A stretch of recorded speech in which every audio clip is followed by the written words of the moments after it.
Fight.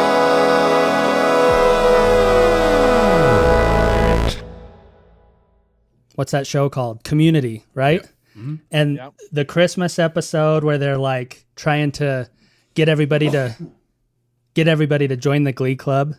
You remember that? Mm-hmm.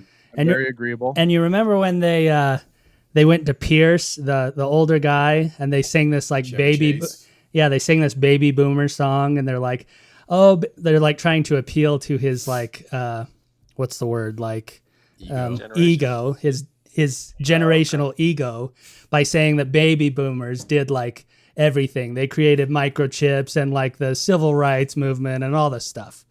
Velcro. So taking that with a grain of salt, because it's just like a comedy, what are the great accomplishments of our generation? Of millennials? Of millennials. I got Social the first. media. I've got Or are there any? Of people born between 81 and 84. Yeah, so the great accomplishments are Napster. Napster, okay. Which is still a thing, actually. Is it still around? It's a streaming service. It's not a get anything you want downloaded for free illegally and then have it virus your computer. So, because we talked about this a little last time, but we're millennials technically, but we're actually on the early end, almost to Generation X, like just a couple years. I don't know. I think most things I've seen put like 80. Right. It's like 81 is the start of millennials, and we're all 83, 45, right? Right. So we're on the earlier end because it goes up to like 96, I think, something like that. But what have we done? Like Social media is by far the biggest thing. It literally is. You just start at Napster and you go down the line, like Napster, Facebook, internet stuff. Yeah. I would say Trogdor. What's Trogdor? Is that Pokemon? Homestar Runner. Yeah. Homestar Runner. Oh my gosh, was that Jake? Yeah. Oh my gosh. You don't remember that, Phil? That was like early internet. Like that was like we all watched that in our apartment. That was all the time. That was before watching videos on the internet. Oh, really? Thing. Yeah. Yeah. Remember that put on by Mormons? Wasn't that created by a Mormon? I have no idea. So. I hope so. I have no idea who created it, but he's a genius. Those videos definitely need to go to the Celestial Kingdom. Trogdor. Remember, calling election has been made sure. That's definitely sure. Remember the squirrel one, like the gonads and the lightning. Gonads and strife. Yeah. This was Gonads like and strife, and then the SNL Jeopardy skits with Will Ferrell, and I don't even know who was Sean Connery. I don't know the actor who did that. Yeah, I remember watching that a lot in Jeff's house. So because our listeners have no idea what we're talking about, this is like when we first discovered the internet. This is like 1997, 98, maybe 99. You know what I just watched again for the first time in a long time, and this is more like mid 2000s, but it's freaking hilarious, is SNL The Californians. Did you guys ever watch The Californians? Yeah. Oh my gosh, I think that's so funny. But that's quite a bit later than that. Is it later than the early 2000s? Oh, the Californians is only like 2010s or 15. Yeah. Actually only like 5 years old. Okay. Yeah. 5 years old. I'm old. California. A few years ago seemed like forever. So when we became friends, at the same time. Rough approximation, we were between 11, 12, 13 years old. Some people like Beagle and Jeff came along a little later, 14, 15. A few of us were 5, 6. That's right. Mike and I were friends when we were 5 years old. And you and Mike were friends pretty early, weren't before we can even remember. Like probably we were friends at 2 or 3 years old. Yeah. Holy smokes. So on average, let's say roughly 25 years, but plus or minus, depending. When we became friends, what do you guys remember? Like, what was important in your life? Like, what were you doing on a day-to-day basis? What was Boy Scouts? Boy Scouts? Yeah, camping. Yeah. We'd go camping as much as we possibly could. Yeah. As That's scouts. like all we did for scouts. It straight up was like, we could do these merit badges or we could go camping. And we said, let's go camping. It was always camping. We just camped. Yeah. Paintballing. We paintballed a lot in high school. Not when we were. Yeah, but that wasn't when we first met. Yeah, not when we first met. Yeah, when I came into the group, the main thing was music. I guess me, Devin, Phil played guitar. But that was the first thing that I remember. I remember listening to a lot of music, like just sitting in Devin's bedroom listening to like No Doubt for like the whole album. Cranberries. We just sit there and Hanson And the Blue album by We would Weezer, watch MTV. which is still one of the greatest albums ever. How did you guys come across the Blue album?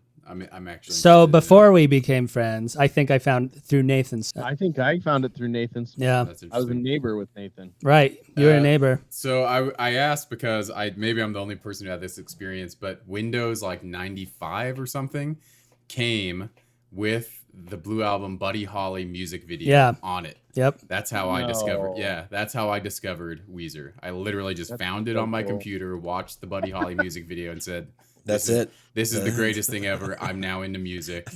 And I went and I bought the album. Specifically Weezer. Seriously. That is factually the best virus on a computer I can think of. Yeah. So what? So transitioning music to now, what are you guys listening to now? Phil, still Weezer. I do listen to Weezer on the road. I actually listen to largely the same stuff I did when I was 12 years old. And I have a big jazz collection, things like that I'll listen to. Didn't Weezer just come out with an album like within the last year? Probably, and I probably didn't listen to it. They put out albums like every 2 or 3 years. Yeah. Seems like they're still The White album that came out like 2 or 3 years ago is actually a phenomenal album. Yeah, it's really I'm good. telling you, they put out some good stuff. I mean, Pinkerton definitely way up there, but even the newer stuff is very listenable. Yeah, the new White album is actually awesome. It's really awesome. Yeah. We're saying new. It might be more than 3 years old, but yeah. They also put out that cover album. Was it the Teal album where they did like Smooth Criminal and like Africa and they did a whole bunch of covers, and they were actually wonderful. Yeah. I mean, Africa is a great cried. cover. I'll list. So several years ago, Mike made a playlist on Spotify that I actually listen to all the time. It's called High School Never Ends, and it's got just a snippet of some of the bands: Coldplay, Incubus, Foo Fighters, Good Charlotte. Oh my goodness. Red Hot Chili Peppers, Third Eye Blind, Papa Roach, Alien Ant Farm, Linkin Park, Weezer, of course, Brand New, Everclear, ton of them. So Brand New was like kind of towards the end of high school. Yeah, that was like college. Yeah. Yep. But I got to tell you, I listened to Incubus the other day, and it was like a starlit canopy, backlit canopy with holes punched in it. Yeah, that's what it sounded like. It was wonderful. Which is what space is anyway. Yeah. Yeah. That's actually, so we listen on Spotify to stuff, and just this year we started making playlists that we're going to continue to make every year, and it's not music that comes out that year, it's just music that we got into during that year, basically. So on 2020, do you have the White Ass Pussy song on there? Wet ass? Is that what you said? White. Wet. Yeah, he said No, what? What it's ass? wet. What ass, pussy? It's There's a comma. That's What like ass, white ass comma, pussy. pussy, question mark? Wait, That would be. you are completely shifting my universe right now. It's seriously wet. This whole time I thought it was white. No. It's wet. All right. So what do you guys think was the first? What do you think the first album you ever bought was? Weezer Blue. Was it Weezer Blue? 100%. Sure. Yep. You guys are gonna make fun of me. Coolio, Gangsters Paradise. Coolio, That's freaking Gangsters awesome. Paradise. OG. The first album ever purchased, Yeah. Still Cruising by the Beach Boys. Oh. And then it was What was that? Pinkerton, maybe? 1972? Yeah, I was huge into the Beach Boys, but that was before I moved to Utah and met you guys. Wow. I remember that actually. When you moved to Utah, you were still into the Beach Boys. I got my album. It I was still am. I still love them.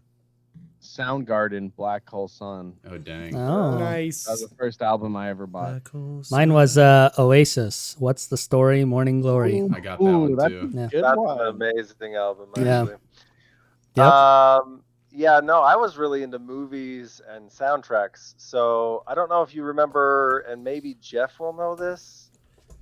Maybe. But John Travolta had that movie where he like kind of becomes an angel. He owns like an orchard. Okay, here we go. and it's Eric Clapton. I'm just gonna interrupt you right now. Like you look at me and think John Travolta's a Scientologist. So Correct. Maybe Jeff heard the soundtrack to some stupid ass obscure movie. No. It's Beagle's like, how can I slip It Scientology into this? And Mitt Romney.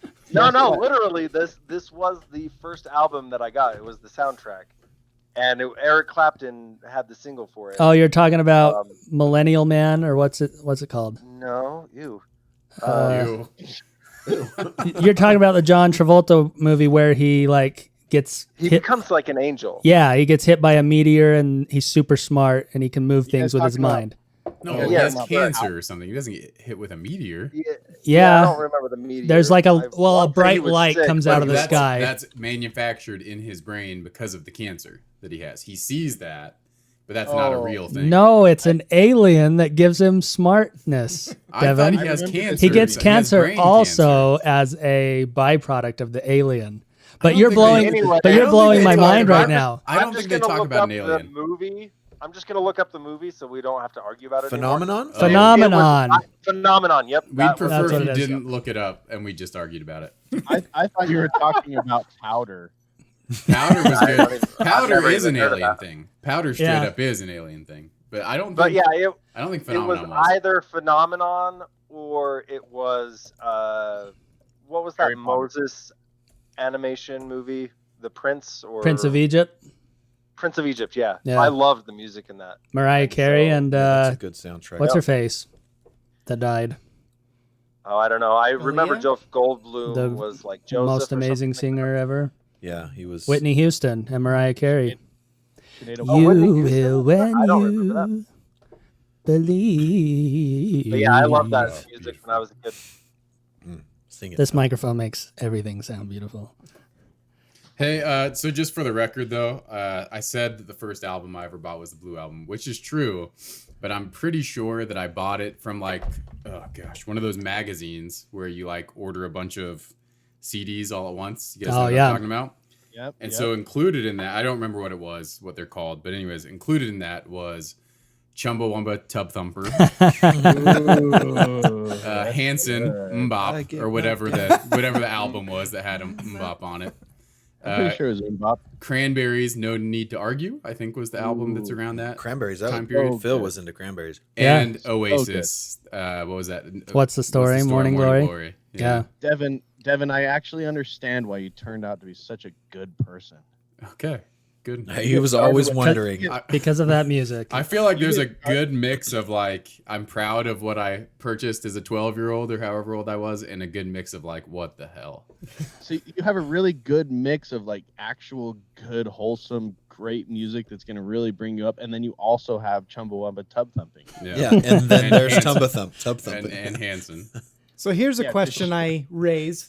Is with those magazines, and when you ordered those, that's got to be where the first Now came from. Remember the Now? The Now, Yeah. that's what I So call when music. did the mix first Now CDs? come out? I Someone don't look know. that It's up. got to be early 2000s is when I Yeah. first heard about them, but I don't know. I always remember, like, I'll hear songs on the radio now, and I'll be like, oh, I know that song just because of the Now commercial. It's like, you're unbelievable. Oh, I've never heard that song before, but I've heard that part of that song. From the Now commercial. Volume 1 was 1998. 1998. Yeah. So it looks Is like they're that on same 107 now. 107. Dang. Wow. Or when are they going to stop counting? Because there will always be hit music. It had Lenny Kravitz, Fly Away. Sex and Candy, Marcy Playground. That's a good song. Radiohead, Karma Police. So the reason I brought up music is because we're talking about millennial accomplishments, or what did millennials do? They did shit. Because we talked about this when I went to college. I went to college in music, and we were talking about something they call the loudness wars, which in the early 2000s, they tried to make music pretty much as loud as possible to compete with the other music. So if you that's why when you put something older in, it's like way quieter than things that are more modern. And the rumor around when you talk to people, and you guys probably know that music since that point coming forward has actually become a lot more simple and not as complex as music, would have been in the 60s or 70s or even the 80s. The popular music, the stuff that's selling a lot. Yeah. And you're talking the difference between like Miley Cyrus and like Metallica. Knights of White Satin by the Moody Blues. Sure, exactly. Exactly that thing. Jeff, you got a nice gun safe in there. He just bought Cabela's. Oh, thanks, buddy. I just got it. You want me to open it? Yeah. No. Show you my guns. I got 2 pythons in there too. All For right. some reason, they're really upset when I open it. They're dead now, but but anyway, the reason I bring that up is because when I was preparing for this podcast, like, oh, what did millennials do? I found out that they've actually done a couple studies on music, like just looking at dumbing it down as much as they can, like just looking at chord progressions and complexity and things like that. And they found that steadily over time in our generation, it has gotten more and more simple and more what they call mundane, meaning that music is just like as close to one note and one rhythm and beat as it can be, pretty much. And that's what's selling, and that's what people like. So is that because our generation is dumb, or what? What's going on is the question. No, I don't know, because that's what's selling to people not of our generation. So our generation is producing that music for younger generations. And all the music we were talking about did not come from millennials. That came from Gen X, or the tail end of Gen Xers. Right. Radiohead and other bands like that who are not quite millennials. So I need to have an example of what you're talking about. What is this stupid music you're talking about? Well, just from Backstreet Boys down to like everything from like Miley Cyrus, 2006 Miley and Cyrus, later. yeah. And I'm not saying I don't enjoy some more modern music, but if you compare the two, if you compare anything from the 70s or 80s, you've got a lot of layer and depth and emotion and a lot of time. I completely agree. disagree. Do you? I guess so the surprised. studies. I mean, the studies, and there is definitely a lot of popular music that is very simple, like Nickelback, right? Very simple, just 4 chords, shout into a mic, doesn't matter. Here's the thing: we're talking about music, not Nickelback. There's music, and then there's Correct. Nickelback. Nickelback gets such a bad rap. Yeah, they do. They do. But they are kind of the famous poster boy of 4 chords shouted to a mic, right? Right. I mean, Taylor Swift's new album came out this week, and I've been listening to it a lot. And so, sorry, what? Yeah, I'm a Swiftie. Hey, sure. Taylor Swift is amazing. 10%. Swift has 10%. a lot of good songs. I like Taylor Swift. Anyways, I'm going to speak out on that one. I do too. What I would say is that there's like a beat to her songs that are very simple, but they add a lot of riffs that you wouldn't see in older music. Where basically every verse they'll do something different with the guitar, and they just have like a different riff that's added on top of or layered on top of the basic beat, right? That's very common in older music. That's like a throwback to older music. I feel like they do that a ton in older music. No, I agree. I'm not saying that. I guess what I'm saying is that I do think overall probably music has gotten simpler in certain ways, but I do think that there's just a lot more stuff that's layered on now. So while the basic components, the basic chords or whatever, or progression is very simple, they do a lot to make that simple beat or that simple repetition sound really good and unique. And it sounds really bad, huh? I think there are far fewer amazing musicians and bands today than there were, when we transitioned in the 80s. You said you think there's fewer really good bands and musicians today than there were back when, we're talking about the 70s and 80s. And I think if Taylor Swift is going to be like that's like the best we can come up with for today. I like Taylor Swift, but if that's the best that we can come up with for today, like you compare Taylor Swift to like the Beatles or other people who were big in their decades, it's complete difference. Yeah, it doesn't compare. Who would be the modern day Beatles? Who would be Skrillex? I don't know. Personally, Skrillex, I love absolutely. the Beatles. I love Billy Joel. I love Elton John. But no, I honestly would disagree with that. Who is is Taylor Swift the Elton John of today? No, I wouldn't say she's the Elton John. Is Lady Gaga the Elton John of today? I would say Lady Gaga. Lady Gaga is probably. Lady Gaga is actually very comparable very good. thing. Now the difference. Comparable, no. She did a live tribute. Well, there was a huge music tribute to. It wasn't Marvin Gaye. Who was the other guy? A lot of other guys. Great. Billy Joel. Narrows it down to about 50%. Stevie Wonder. Ray Charles. Anyways, if you guys look up, she does one of the songs during this tribute, and he's there. Stevie Wonder is there, listening to it. And anyways, she does the most incredible job of this freaking song. See, I think Lady Gaga is an interesting case though, because she is very talented, but she's still writing very simple stuff. Yeah, well, very simple. Stuff. The production ends up, really simple, and that's what I'm saying is the difference. Is Elton John? Let's say they're equally talented people, equally talented performers, but Elton John's stuff back in the day was, phenomenal. Where her stuff, you buy her album, it's good, but. Well, but we're kind of comparing different genres too, and not really. Elton John was the pop of his day, right? Like. Lady Gaga is the pop of today. He was a rocket man. Rocket Man. For me personally, for his day, maybe he was that version. That was what was popular. But pick who you want. I wouldn't compare their music. So pick who you want. Who is the Elton John of today? Well, like Ryan Adams and Bob Dylan are somewhat comparable. And I would definitely say that Ryan Adams is pretty comparable talent. Well. Singing wise and music wise, he's probably actually much better. Lyric wise, probably a little bit less. But the problem with that one is you're the only one who thinks that. Well, no, the problem is that it's just not famous. But the thing is that there's so many music genres now, and there's so many different people with different interests, and it's just this is Taylor Swift or like Beyonce. That's what's most popular, right? Yeah. But there's definitely people in their genres who are writing incredible music that we don't talk about as much because we're not in those, they're not the most popular, right? Right. And this is an interesting point of like, if you look back in the day of these idols and these people that we emulated in the 70s and 80s and even into the 90s, what was their platform? Their platform was radio. Now the platform is internet.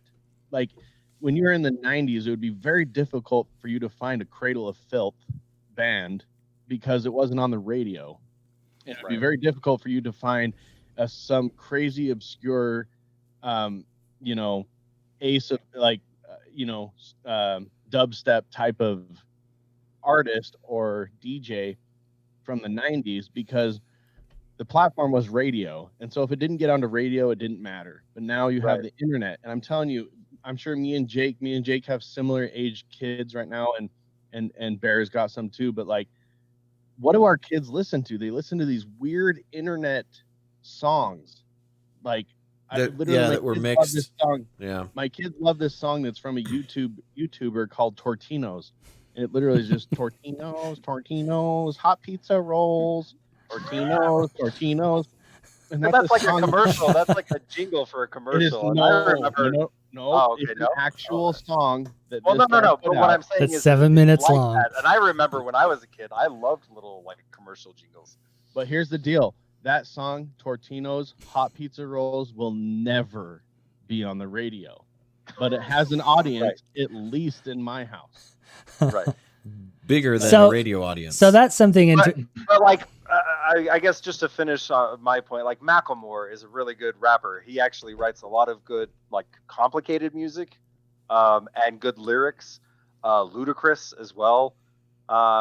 It's like I said, it's not popular. It's not what's popular, but the genres are still kicking out very very good music in my opinion.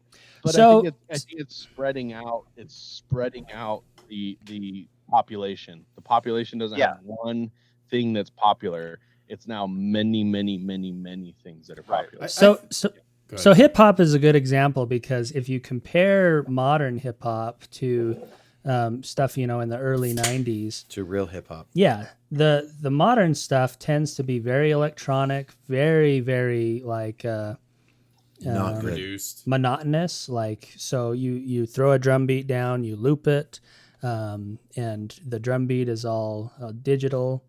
Where if you go back, you had a lot of hip hop that had horns in it and live drums and a lot of that stuff, like actual music. And I'm not saying that hip hop isn't music. I'm saying You get music, some of that today. music but that's played. Music Yeah, that people perform. Macklemore absolutely has like a full band in like some of his songs. Yeah, and I think he does a good job. But And that's not common, is what Phil's saying. one thing, Right. Well, but I mean, I guess I don't know. I haven't listened to a lot of older hip hop. I don't know how common that was. well, just think With of hip hop or with anything really. I know that the Beatles used like a lot of different like effects and a lot of different instruments when they would do their songs. Yeah, and things Yeah. that weren't They even always- instruments. They always kind of experimented with different stuff. so And I guess that would probably be my biggest disappointment of modern is that when people experiment, they usually experiment like Foster the People. They have a new album as well, and I love that band. But the way that they experiment, their new album is just weird to me. It's just weird. So a lot of us like Smashing That's what I can say. Pumpkins, right?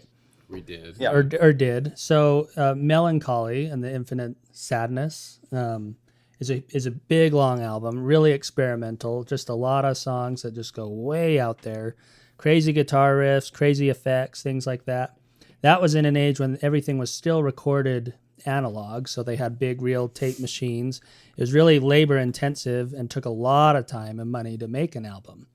But fast forward just a couple of years, around 2000, 2001, that's when digital recording became commercially viable. Like most studios were converting to that.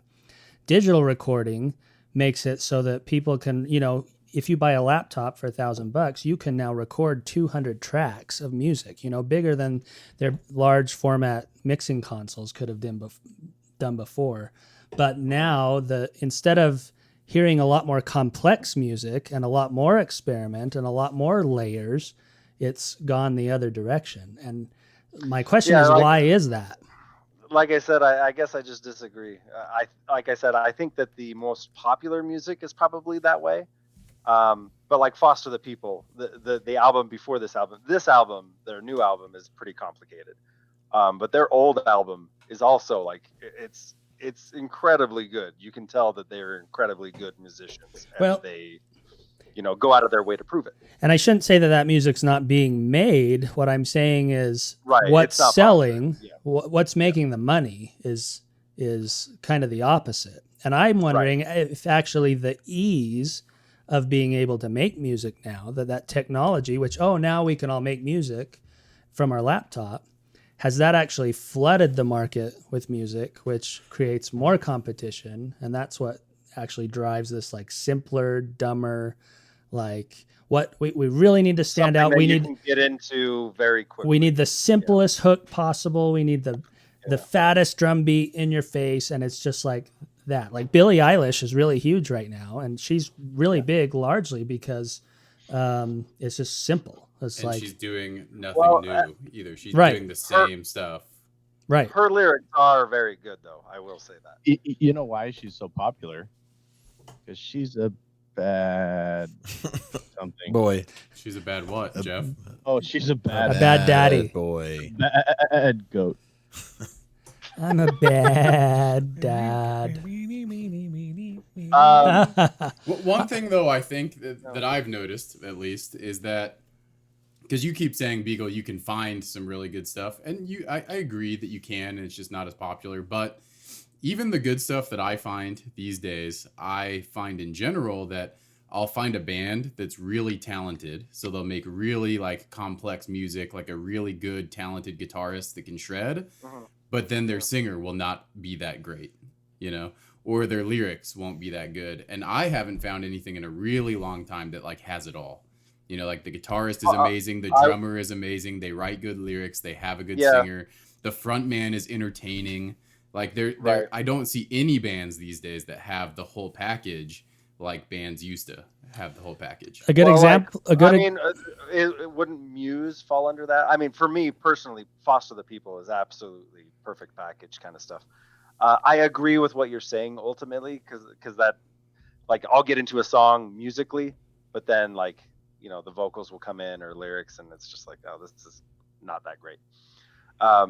So it's definitely rare, but I honestly think that it was rare before. It's just that over time, that's sifted out all of the kind of losers. Well, I don't know. I mean, it was rare. And we only hear the really good people from that time, I don't know. It was rare before, but we found those rare people who were really good at it, and those people rose to the top, and everybody listened to those people, and those people produced albums. We don't get that today.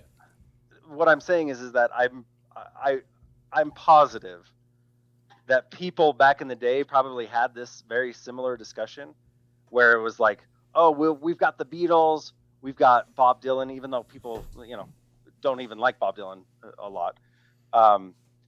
We've got, you know, Elton John, we've got, you know, a few others, right? How many others? Maybe 5 to 10 others during that time, right? No, there's tons. You look in the 60s, the 70s, and the 80s, and there's like dozens and dozens. Who in the 60s? The Beatles. You have Beatles, Bob Dylan, Led Zeppelin,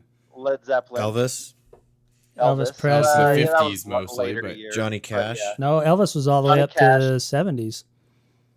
Johnny Cash. Ooh, that's a good one. The Carpenters. What I'm trying to say, Carpenters. Look, I could pull up a list right now. The Osmonds. We're just not thinking of them, but we can find dozens and dozens. The Osmonds. And Mitt Romney. Mitt Romney. Find probably about a dozen, maybe 2 dozen would be pushing it. What I'm saying is, I'm positive back in the day, because there's tons of bands back in the day that I'll hear of just today, because I love oldies music as well. I'll hear of a band and I'll be like, oh, I've never heard of them, and I'll listen to like one of their songs, like Donovan. Donovan was a huge name back then, right around Bob Dylan, right? He's got like one song that's good, and the rest of it's crap.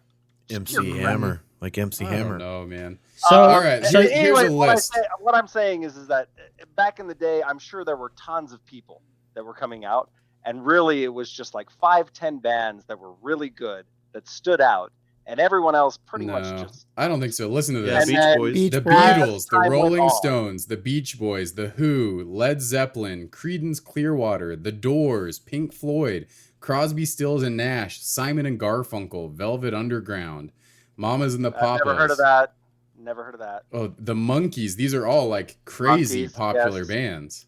Frank Sinatra. The Bee Gees. Sinatra was still in the 60s? Oh, yeah. Yeah. Bee Gees, yeah. So there's 10. Temptations. Louis Armstrong. And we've said more than 10 for sure. Neil Diamond. Blood, Sweat, and Tears. The Temptations, Fleetwood Mac, The Supremes, we've already said those. Steppenwolf, Stevie Wonder, and the legend Aretha Franklin. Aretha Franklin is. Yeah. So yeah, again, and we could do the same. Like this is just the 60s. We could do this again for the 70s, and we could do this again for the 80s and for the 90s. What I'm saying is we could do this now, or I guess the point that I'm trying to get at is, in 20 years, we will have sifted through the crap, and the only thing that will have survived is people like Taylor Swift, Adele, or Foster the People, Adele. And that's all. And while it's not like the most complicated music, sometimes they do have some songs that are very complicated, in my opinion, where they kind of showcase more their talent, right? Or their passion for it. I mean, the lyrics and what's interesting about Taylor Swift. It's not you, Beagle. It's just I think we've beaten the dead horse. We beat it. Finish your thought. Agree. Finish your thought. Go ahead. I think we should move on. The interesting thing about Taylor Swift is like I'll listen to her songs and like her lyrics, I'm just like that's a weird lyric, or it's kind of like a country singer, right? She kind of just labels stuff. That's where she started in space, right? But like then she'll hit like she'll say a certain thing or she'll hit a certain point. Like she has a song out that's called Tolerate It. That's on her new album, and listening to it up until the chorus, I'm just like, what is the point of this song? Like this is very typical. And as soon as she hits the chorus, she says like one or two phrases, and they are incredibly poignant. And I was listening to it actually on the ride over to the podcast last week, and I immediately started feeling bad for Amy, for my wife, because I know we've had discussions where I could tell that she feels like this. Eagle. Yeah. That is so amazing.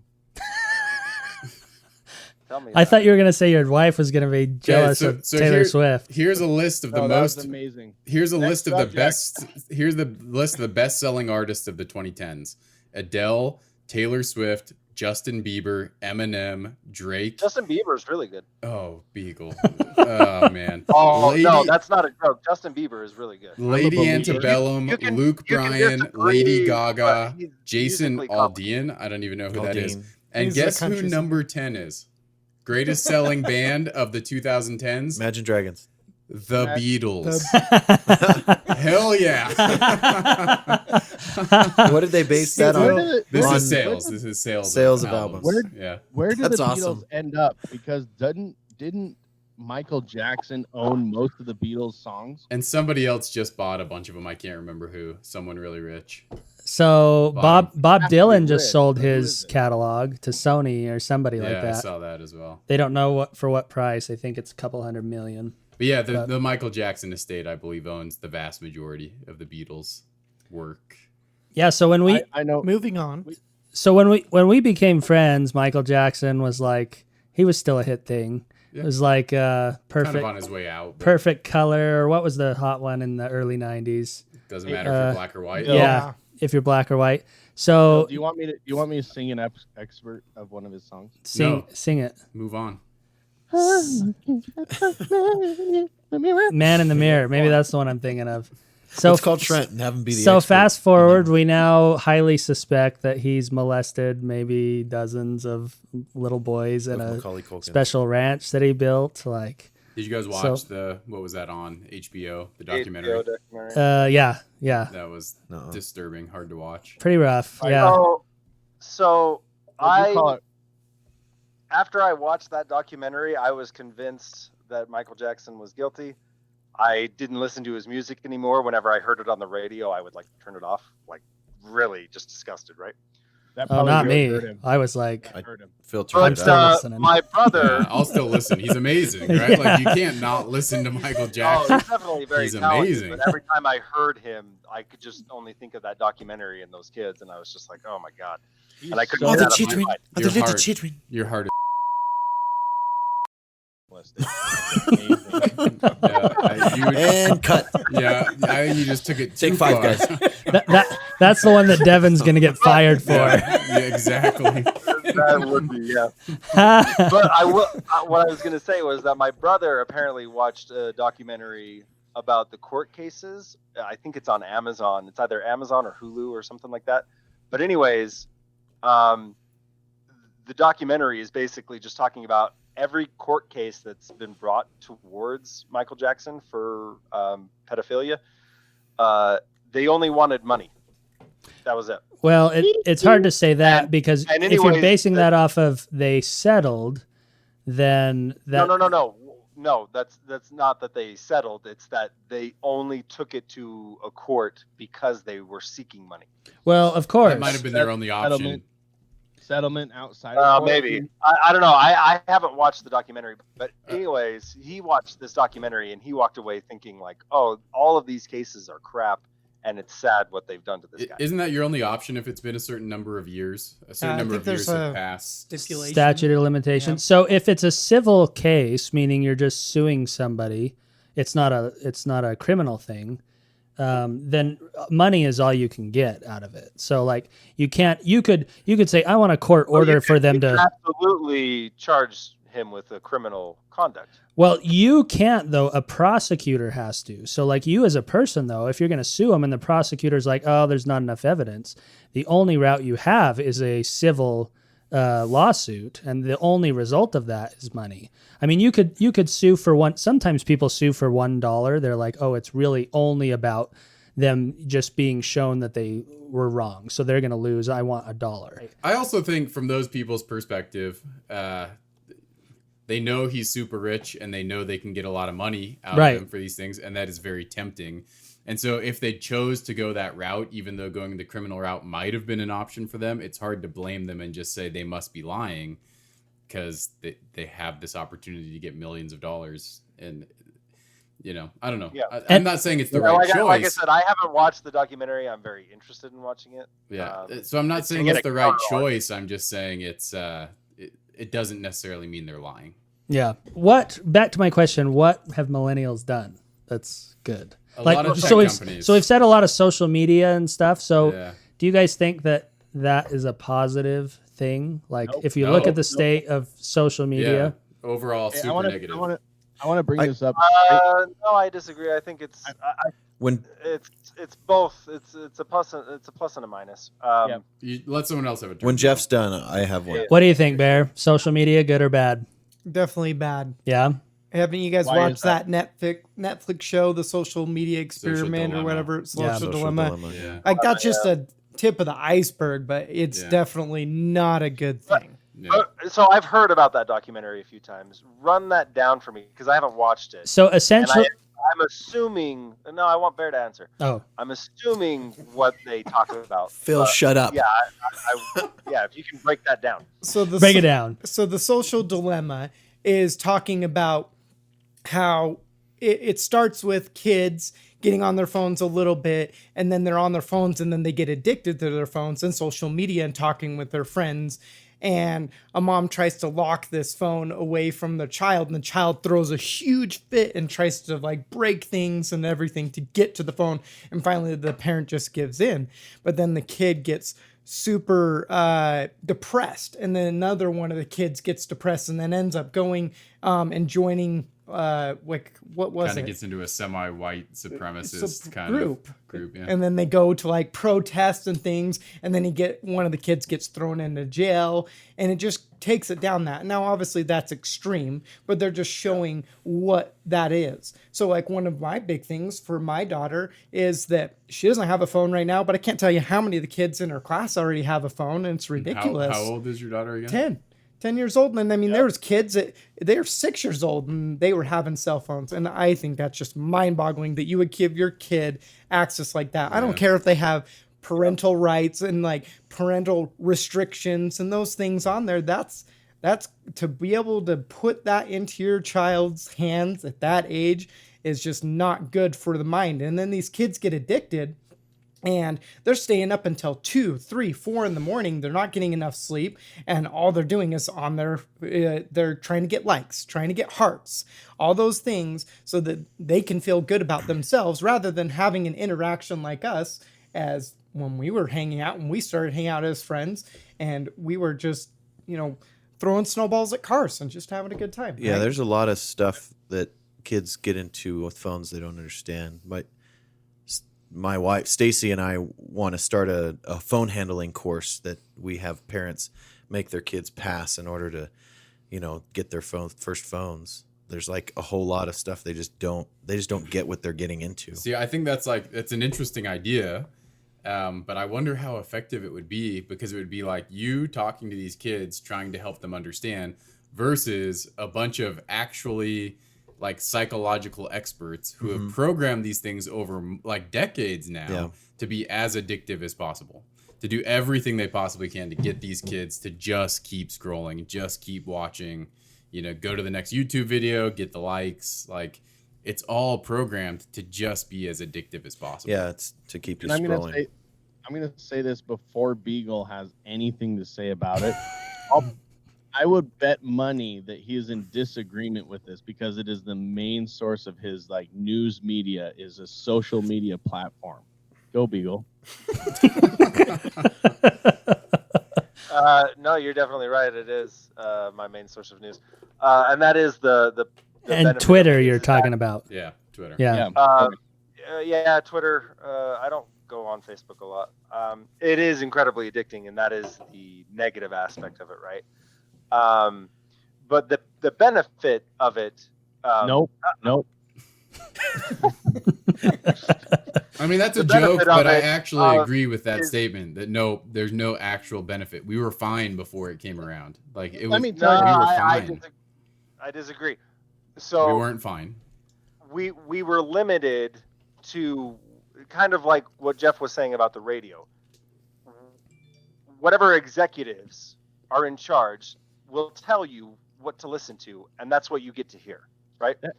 Whereas in now, because everything is so open, video, music, all of it, right? Opinions, it's all being thrown out there, right? But that's the same thing that's happening now on social media. We're being told what we see. Like that's actually being curated on social media. There's algorithms for sure, but you can find all sorts of different stuff that you did not search for necessarily, right? So Beagle, one thing real quick. So Bear was talking about this documentary and how they show like this kid going through this. But what's really also interesting in this documentary is the people they're interviewing are all these like former execs at like Google and Facebook and Amazon and all these people. And they're all saying how they designed this thing to be addicted and keep you on it. And one thing that was really profound is one guy that's on there, he's like, yeah, I helped design the infinite scroll thing where you scroll all the way down. And he's like, and I will have to set my phone down this sometimes. He's like, I'm the guy that designed it to be addicted and I'm addicted to it. Like it was, it was really crazy. Like, and I'm not saying that there's not there. It definitely needs to be changed. Let me tell you in a lot of ways. But there's definitely. Bye, Jeff. Oh. Bye, Jeff.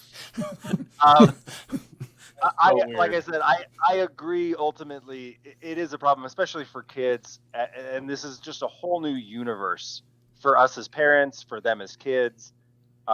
Things are moving very fast, and it's hard to keep up with all of that, right? But like I said, it does have benefits wherein I will hear opinions and I will hear things that are not basically sent to me by the biggest payer, right? Or the biggest exec, or the person with the most amount of money, right? So as we all know from our experience with Newsies that was covered in other podcasts, which was totally legal, and we had the right totally legal and totally correct. You had Pulitzer and Hearst, which were two people that actually controlled the media and could say and delegate what people knew. Now you have these platforms where you can get everyday people to communicate information directly to the recipient of it, which is a cool thing, right? But if anyone has not watched the movie by Bruce Willis, or Bruce Willis is the main actor. I don't know actually who created it, but it's Die Hard. It's called Surrogates. The Fifth Element. It is the most unbelievably amazing video that portrays what's happening with social media. Now it takes it a bit to the extreme where these people are actually not even physically ever leaving their house because they use a robotic body to leave their house and socialize with people using their robotic bodies. Now, it does some weird things to the psyche and to the social atmosphere of a community where you have someone like Beagle who online all of a sudden has these big kahunas because they're not actually confronting anybody, right? I mean, this is a legitimate thing. People online have these big balls that they can be very insulting and very rude and very in your face. But then as soon as you come to an actual person in real life, face to face, these people typically change, right? So go watch Surrogates. It's an amazing movie, and I feel Let's watch it right now. We should have a live tweet session. So no, but you don't even know. If you guys haven't watched it, watch it. I don't actually. So this might be another weird tangent, but so if you think about the people who designed all this social media stuff, like Mark Zuckerberg, and I'm not trying to like, Never heard of him. make fun of the guy personally or whatever, but does Mark Zuckerberg strike you as like the most like outgoing social type guy? Like, is he like, if you went to high school with this guy? What is that evidence? So I'm saying that he's a reptile. He's a reptile. That he is only 10% human. Full on reptile. 100%. Or a robot. So what I'm saying is it seems a little bit like a lot of this stuff early on wasn't designed to be, hey, I want this to take over how people in the entire world communicate. It was usually like, hey, I want to communicate with my friends. I'm a little bit awkward, and I would like a way to do it in a nerdy way. I want to do it through the computer. So I don't have to like go to people's houses or see them in person as often. And I'm not saying that's a big general. I don't think that's it. So that's so it's a big generalization, but Mark Zuckerberg, like when you watch the social media and stuff, the beginning of that is, this is like people talking online at school, and his social life was that, being on a computer and talking to people. His social life sucked, but I don't think it was intended to be for nerds who didn't want to talk to people. This was cool guys wanting to find hot chicks, I think, was more the demographic. Yeah. That was his first one, but transition to it's also college. So he was a cool guy that wanted to find hot chicks? No, but that's what he was trying to build. Right. He was taking off from, remember, Hot and Sexy? Hot or Not. Hot or Not. That's what it was. So it wasn't like I'm awkward and I want to build this thing so I can stay awkward and be at home but still talk to people. Like, it wasn't anything like that. It was just like Hot or Not. I'm going to find hot girls online. But at the beginning, that was the type of people that were using it. People that were awkward and wanted to stay at home. Regular people in college. Just from the get-go? You remember those two brothers who were getting on with him or whatever. It's supposed to be getting on with him in the beginning. I can't remember their names. Yeah. The ones that apparently they sued him and got a bunch of money or whatever. Right? The Bitcoin guys. They were popular dudes. They were like athletic, popular dudes. It started as like a fad, basically, within a college, and it took off. That's it. It was a fad that took off. It was nerds. It was nerds who were writing the code, but they were not writing it for fellow nerds. They were writing it for everyone. It started as kind of a Hot or Not, I think, and I mean, I can't prove this, but I would imagine if you looked up a bunch of interviews, you could easily come away with this attitude of it. I think what he was trying to do, or what the ultimate goal ended up being, was to try and create kind of a online yellow books for Yellow Pages, whatever. You don't even remember what the phone book was called? You millennial. This segment brought to you by Yellow Pages. But yeah, he was basically trying to real paper. Create Yellow Pages for colleges. And then it took off from there to Yellow Pages for everyone in society. Well, maybe like a combination of Yellow Pages and Hot or Not. Well, yeah, no, like I said, it definitely started off because of Hot or Not. And I think it kind of transformed into his attitude was let's make this applicable to everyone. But even then, like, let's say it's a Hot or Not thing, it's still a nerdier way of finding girls or chicks or whatever you want to say than just getting out in real life, right? Okay, I just have a question real quick. I had to take a pee break, and I apologize for having to urinate. You didn't even leave. I did, actually. He has into the safe. He has a cup. He has a cup in his safe. He's got a catheter. But it may have come up already, but I don't know if Bear has this memory of hotornot.com.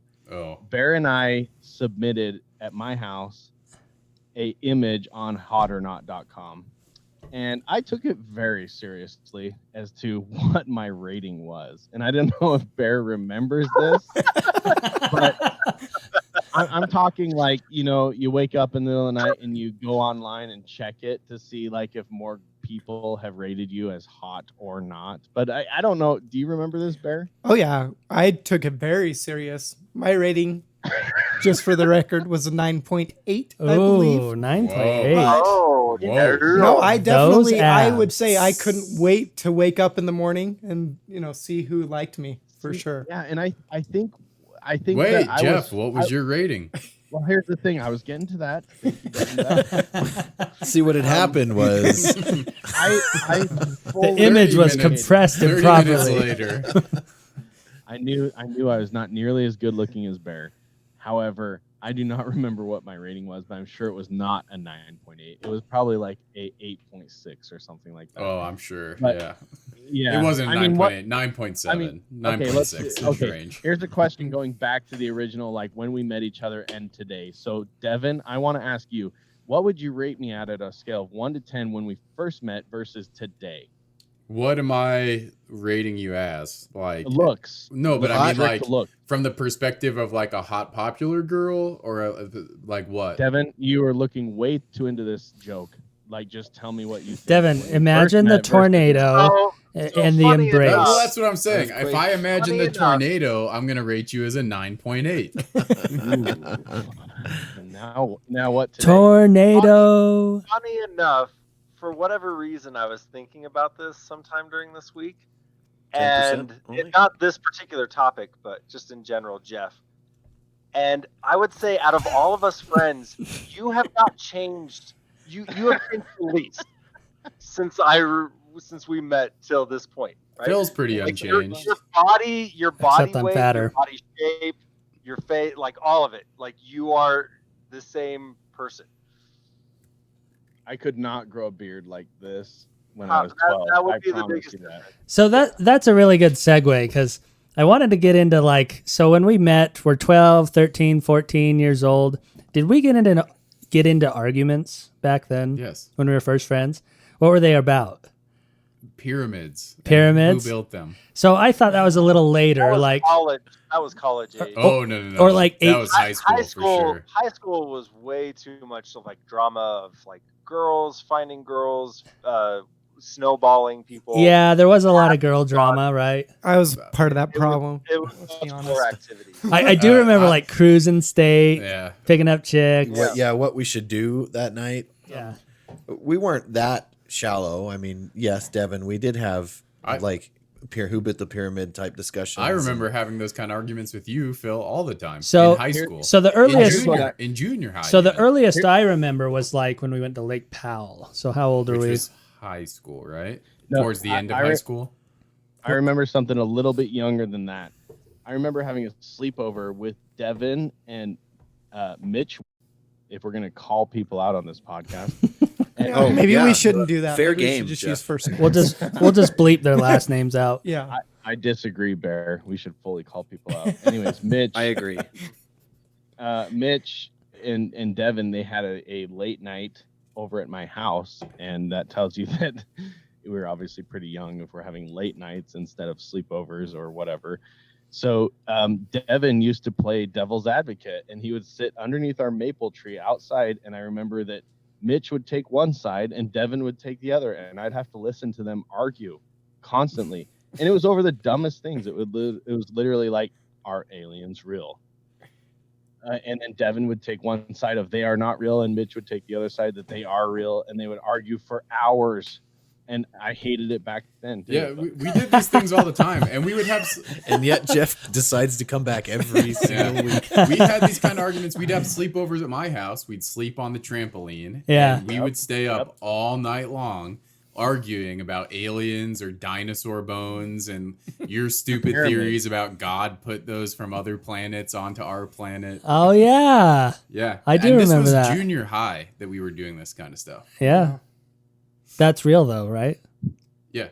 Dinosaur Junior high bones was real. from different Yes. planets. Yeah, of course. That's what Mormon God did. Yes. Yes, Junior high was real, Phil. I know it was. Trampolines, yes, they were real. So Yeah, I think I came along because I came along pretty much end of junior high, beginning of high school. I honestly don't remember. I do remember kind of discussing like aliens and conspiracy theory kind of stuff here and there, but Yeah, let's talk about the first time we met you, Beagle. For the listener's sake, that was about the year 2000.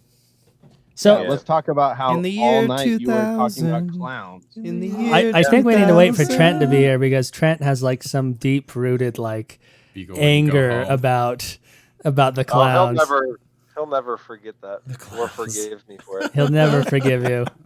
Oh, the clown. That But was I don't want to like misconstrue this.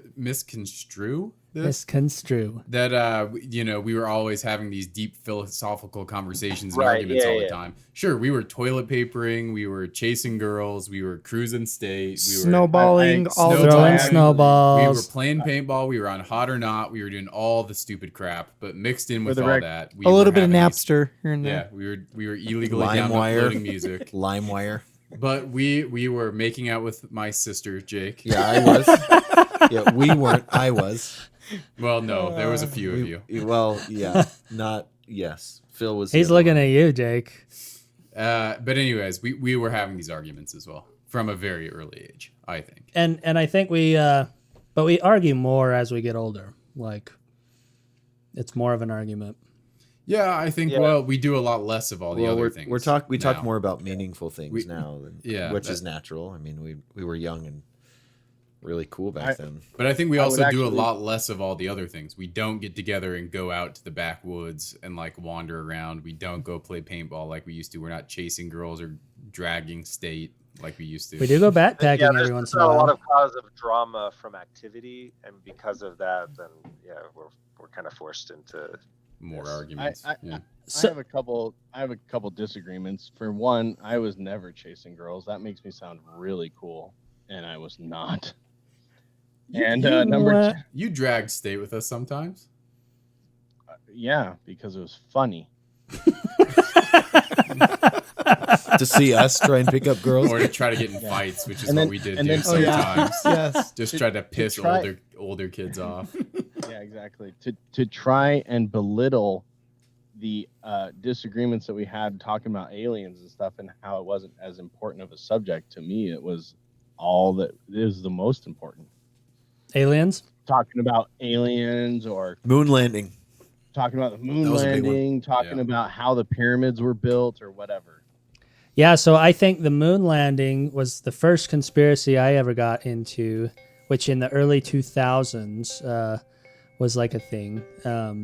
And I got heavy into that. I was like reading about it all the time and looking up images and staring at photos of the moon landing. Like that was crazy. And I'm actually glad I got into it at that time in my life because it's helped me like going forward, kind of just mistrust everything that I come across. But that was a big thing back then, and it's still apparently a big thing for a lot of people. But For Joe Rogan. for Joe Rogan, yeah, he's worried about the moon landing. Me myself, I would say that like I'm sure we've landed on the moon, but I'm not sure that a lot of that evidence we have, video, That it happened at that time. pictures. Joe Yeah. Rogan got Neil deGrasse Tyson to admit on his show that I think it's one of the pictures is completely faked. Who's Neil deGrasse? I love Neil deGrasse Tyson.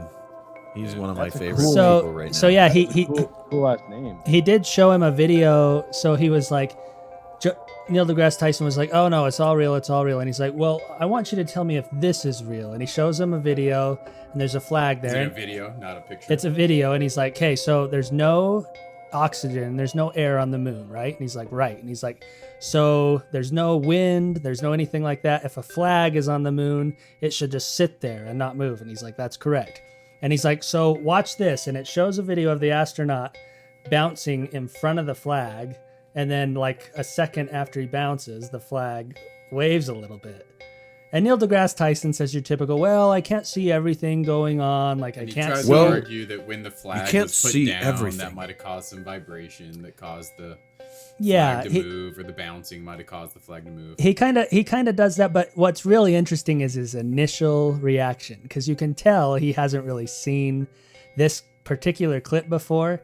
And when it happens, he Or at just least kind of hasn't like, thought about it that way. yeah. And when it happens, he just kind of like you can tell that same, like, what is it, cognitive dissonance or whatever that happens. And he's like, "Oh, something isn't right here." Like, And so I wonder if that like sparked the seed, if that was the inception, and Neil deGrasse Tyson one day is going to be like, "There's no effing way that we landed on the moon. Science is fake." Yeah. Where do you stand on that now, Phil? Whether or not we landed on the moon, I would say I'm like, if it were a percentage, I'm like 97% we landed on the moon. At that time, when the clip was made, the Neil Armstrong landing was a moon landing. That's what. No, 97%. That. Oh no, so if we're talking about early videos and photos, I'm like 50-50. I'm like, so what I have heard recently, and what I think is plausible, is that Jeff, you don't care about the moon landing? I was just picking my nose with your middle finger. That's the one that you use after giving us a thumbs out of down. all the fingers. You have 10. Only 2 of them are middle fingers. All right. So what I've heard is that there was a loss of photographic and video footage after they came back. Mm-hmm. And so they didn't have the footage that they wanted. And so they faked. So they staged new footage. They staged new footage after they came back because they wanted the press that they wanted. Right. And that makes a lot of sense to me. And I don't know, and I don't want to dwell too much on moon landing conspiracy theories because I think it'd be like a good another episode maybe. Yeah. But the point is, I think we've argued about things over the years, but arguments definitely increased as we started communicating through social media as opposed to in person, wouldn't you say? But we've also gotten older. Yeah, I think it might just be that we've gotten older. Yeah. Have differing opinions and no, I think a lot of it is that we're not kids playing around in the back fields anymore. So that's like all we do. We go out to eat and we sit around and we argue. talk. And argue. Yeah. And don't do anything cool with our lives. Right. Like we're not active people, We're not those guys who are out there playing sports together. Let's go round table real quick. Is that Phil isn't even on Facebook, right? That's true. I deleted my Facebook in I think 2014 or 2015. Jeff, are you trying to publicly shame those who have social media? Absolutely not. But it's just interesting to see opinions of people based off of what they've done. Why did you leave social media, Phil? Me? I just thought the number one reason was like time. It was a big time waster. And then 2, I thought people in general weren't themselves on social media. Like it was not it's like, and even myself, like we don't act the same through social media that we do in person. Like my profile was that I was a teenage woman, but I'm actually a middle-aged man. And Jeff, Eagle is so straight. They like Michael Jackson. Yeah, exactly. But I recently left social media, and I'll tell you what, it was strictly because of what Mark Zuckerberg said in the hearings. As far as, yeah, exactly. I was like, wow, this is just confirmation that Facebook is watching every move I make, like that creepy song from The Police. Every breath I took, every move I moved, every move you muck. They were watching me. They were and listening to you. I think I closed that down. I closed down Insta. What the hell is it called? Instacarts. Instacarts. Instagram. Closed down. Oh, that's the one. That's the guy. No, I guess this leads into maybe we don't, Phil, if you have another topic, but I'll just broach it. Broach it, baby. Broach that social media companies, they're going through, Congress is going through trying to decide whether to break them up, and it looks like they're going to break them up. Yeah. And that's good. The end of that conversation. That was a good job. Story, Beagle. Thank you. For some reason, I forgot what I was about to bring up. God. You know what? It's okay. It's okay. So I have not move on now. I have not deleted my social media, and I don't plan to, but only because I don't care. I very rarely get on Facebook. I very rarely get on Instagram. My wife sends me things on both of those occasionally. That's why I keep them. I remember what I was going to say. We don't care. We the justification of an addict. what you're saying about me keeping them. My wife Yep. gives me the heroin. So One time I use. I just use it when she gives it to me. It No, may- I mean, but I don't go buy it. I think that you don't have to delete these things. I mean, if you want to, fine. You don't have to. If you have a problem with them, you should. If you don't have a problem, then whatever. But we all do have problems with them, right? I honestly don't think I do. Now, I'm not going to say, like, I'm never on my phone. I'm better than everyone else at that. I have a problem with other things on my phone, for sure. But social media is not a problem for me. So not a problem like for you, like a habit. I'm saying, is there a problem with social media? Like, for example, we're talking about social media listening to us and monitoring us. Is that a problem? Is it a thing that you agree with, or...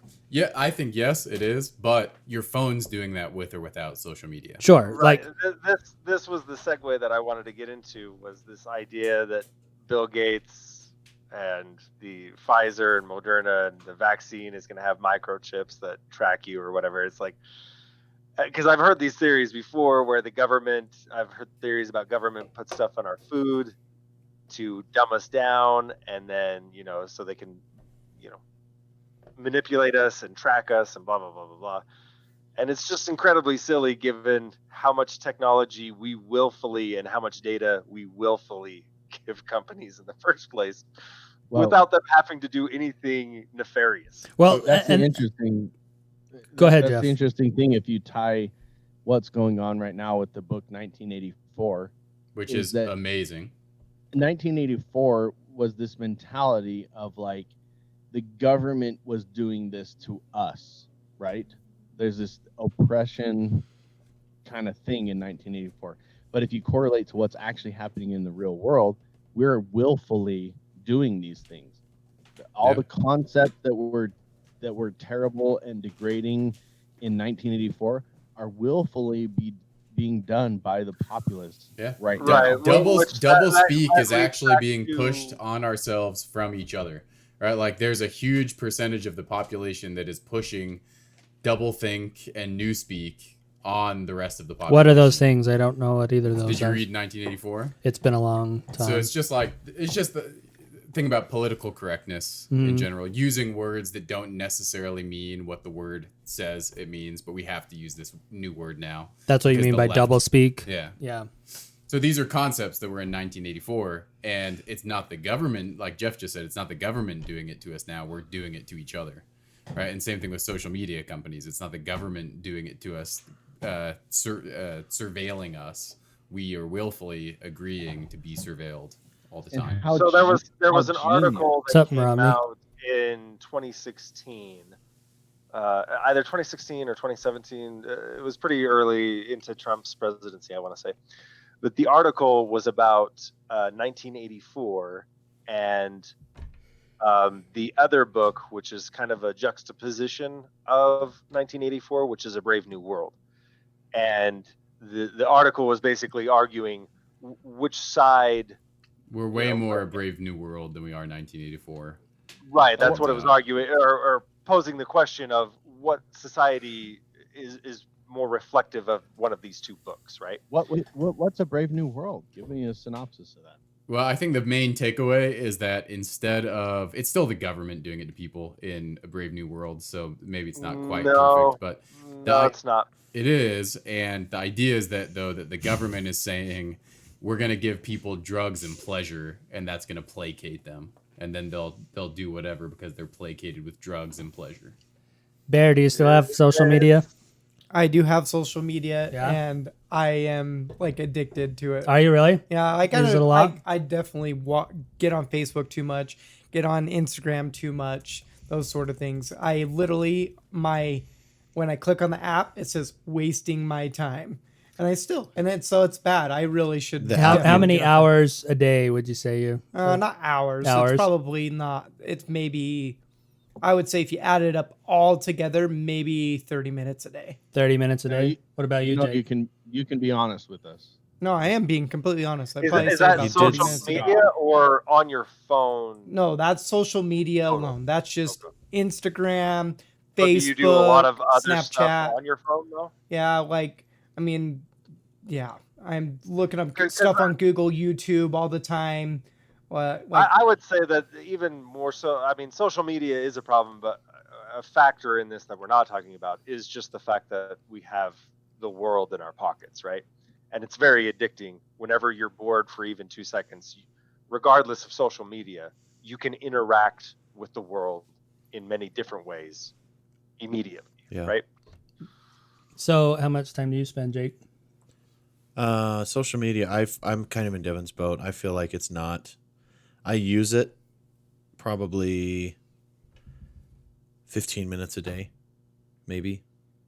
And that's like checking what my wife posted or possibly sharing a photo every once in a while.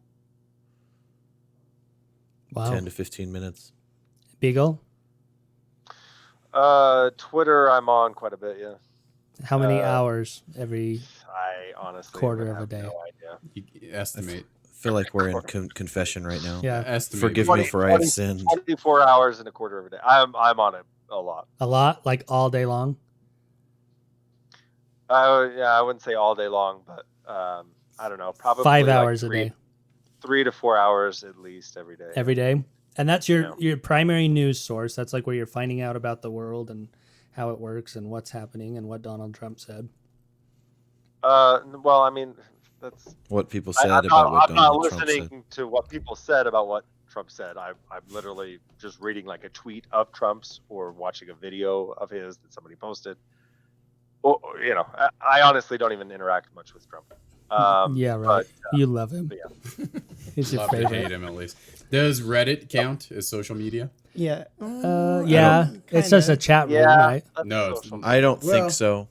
People comment on think things, it does. so in that way, it's kind of a chat room. They do. It's not a chat room, exactly. The biggest difference in Reddit, and what I do think that a lot of social media should incorporate, is you can only make like 2 posts, like an hour or something like that. I think that's brilliant. Oh, they're brilliant. I've never used Reddit. I thought it was just like a chat room where you could like rate people's comment or something. You can't. Well, you can like upvote comments, and I mean, that's the same comments as people Facebook. upvote rise to the top or whatever. Right. Yeah. It's a 10-minute post limit. I guess I didn't even know that about Reddit.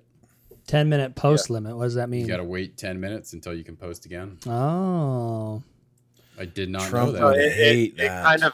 It kind of eliminates banter and trolling, and That's really interesting. So I never post on Reddit. I just lurk. So we started out as Mormon kids who largely had the same interests. We all obviously listened to Weezer and liked throwing snowballs and picking up chicks or girls or females, whatever is the least offensive to you idiots out there that are listening to this. Who happen to identify as females. Yeah. And Z's. fast forward to now. What was I going to fast forward to? What did I start that with? Mormons growing up. We all started off the Very same. similar. And now we're not. That's right. So we started off the same. Fast forward to now. Most of us have left the Mormon faith. We're like 50-50, aren't we? No, not even close. I think it's the majority. Hold on. So we've got, 10 of us, right? Roughly. And we have Jake, 3. Phil, Bolter. And that's all. And that's it. Is that it? That's Yep. still in? Okay. That's Yeah. it. All right. And Bolter, I feel like, is wishy-washy on, I don't know. No, I think he's always been that way. I think all 3 of them are wishy-washy. Should we call Bolter? Is it really just you 3? There's only Just 3 us 3. still in. And Jake's I actually going to be thought the more. next one to leave. So No. No, it'll be you. I'll be the king of the mountain. It'll 100% be you. Be before me? Jake. Yep. Nope. It won't. Yep. I'll be king. The But- difference is The when you one. leave, it's going to be that you're leaving to go start your own new version of Mormonism. That's the Yeah, best you're version. you're gonna go apostate for sure and start your own. Nope. He just wants to be a prophet. I'm the so king. bad. I want to be a prophet so He bad. literally just said, "I'm the king," right before you said he wants to be a prophet so bad. So, a big variety in religious belief now, or lack of it, and a big variety. Oh my God, I think our agnostics are the majority now, or would be the biggest share of our group. So we've got Wouldn't 3 it in. Agnostic. We've got Jeff is would you- Scientologist. would That's you- 4. Would you loop atheism in with that? be? Agnosticism and atheism is pretty much No. very similar. No, they're different for sure. They're different, but I would lump them into the same. That's It's what I was not wondering. really- If you're looping them the same, that's fine. I was just wondering if you're Right? considering that Yeah, as well. non-religious. All right, so there's 4 of us. Of the 6 remaining, yeah, where Don't does everybody identify as land? religious. So I think Bear, you wouldn't identify as Mormon, but still as Christian, or I would say Christian, but I Yeah. don't know what I believe that there's something bigger than us. I just don't know what that Well, is. would you call yourself Christian just because you like Christian? What's the word I'm looking for? Ethics or whatever. Yeah, I would say. Or do you actually think there was a guy named Jesus who died on the cross? He's real. So I would say that I believe that there was a guy named Jesus. Not like a historical figure, like he's a god. Like he's a god. I believe that he was a higher being.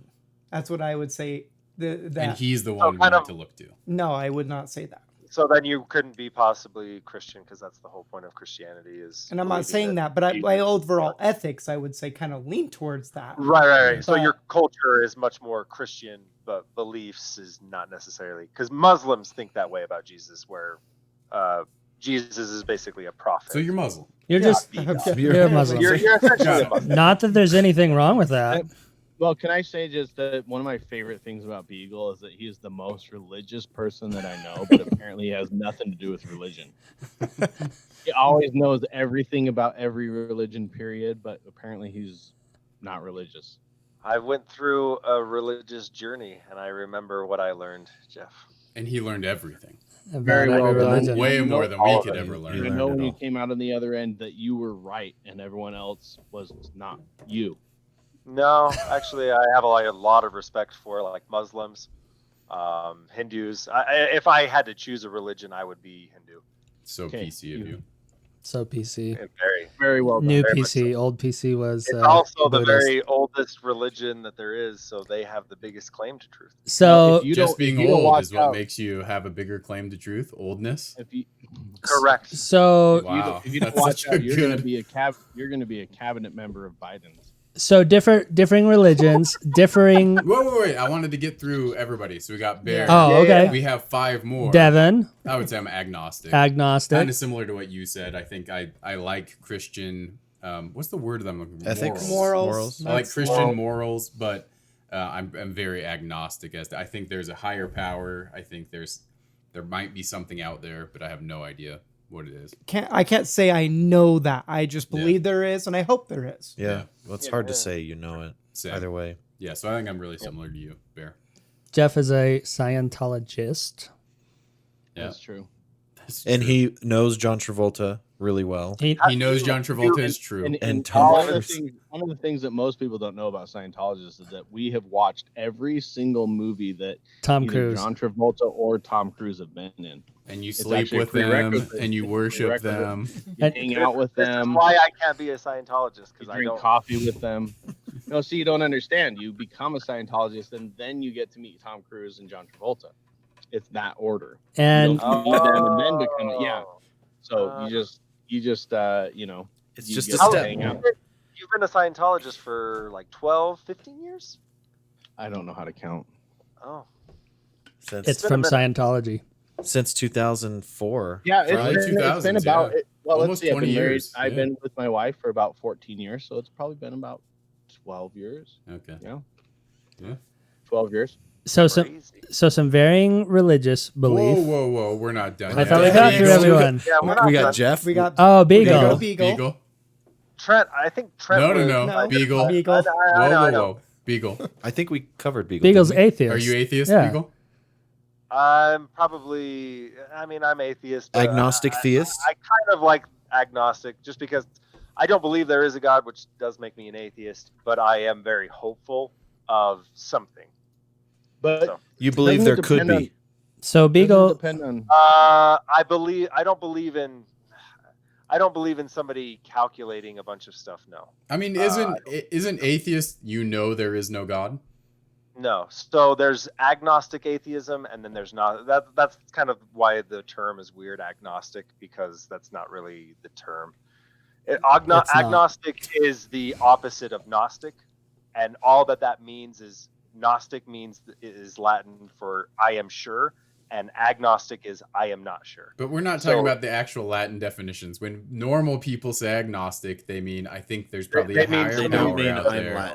Yeah, correct. Yeah. They think there's a higher power out there, but they don't know exactly how to define it. Not necessarily white-bearded Christian God. No, I don't think that's how agnosticism would be described. Neil deGrasse Tyson is an agnostic, and I think the way that most people would describe agnostic, and maybe I'm wrong, but I think most people would describe it as somebody who doesn't know if there is or is not. No, I mean, it's someone who thinks there could be something out there. They don't know what it is. They think there could be a higher power. And like I said, it's not necessarily white-bearded Christian God. It's something. Right. Atheist is someone who believes there is no God. Correct. I do not believe there is a God. I don't think that there's any calculation or. So he's atheist. So you're atheist. Yes, correct. All right, Beagle, Trent. you'll be what we say you are. How about we just do who's online right now? Nope. I have a question. Okay. Really, I have a question about Beagle's religion. Yeah, Jeff. Yes, Jeff. Oh, okay. Thank you for choosing me. So my question is that, so let's say in the BDSM community, when Amy is like in charge, do you scream out something like, "Oh my God, oh my God, oh my God, oh my God"? Like, is that something that you scream out? We don't use that term because you don't ever say, "Oh my God." I don't know why, but yeah, no, we don't. What do you say? Like, "Oh my"? I swear, I've heard you say, "Oh my God" before, Beagle. I've heard you say it multiple times. Oh, I not during sex. I have heard you say it during sex. You have not heard That's me what I'm have talking it. about. I have. That's a complete lie.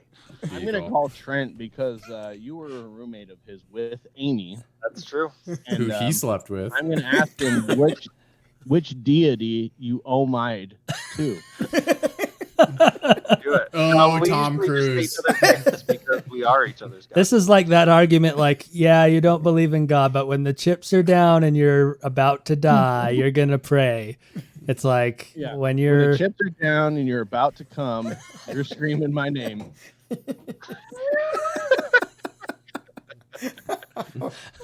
Oh, and cut. And we just lost 80% of our revenue. All right, so Trent, does he think about these things? I've talked to him before. He's agnostic, basically. Does he really think about these things though, or is it just like a whatever? Actually, I do think that he thinks about it, not in the same terms, I guess, as we think about it. I think he's just more kind of intrigued, but like removed from it. That's the best way. Trent removed from it? No. Yeah, he seems very removed from it. So that's why I'm asking if he really thinks about it. Right. So he does think about it.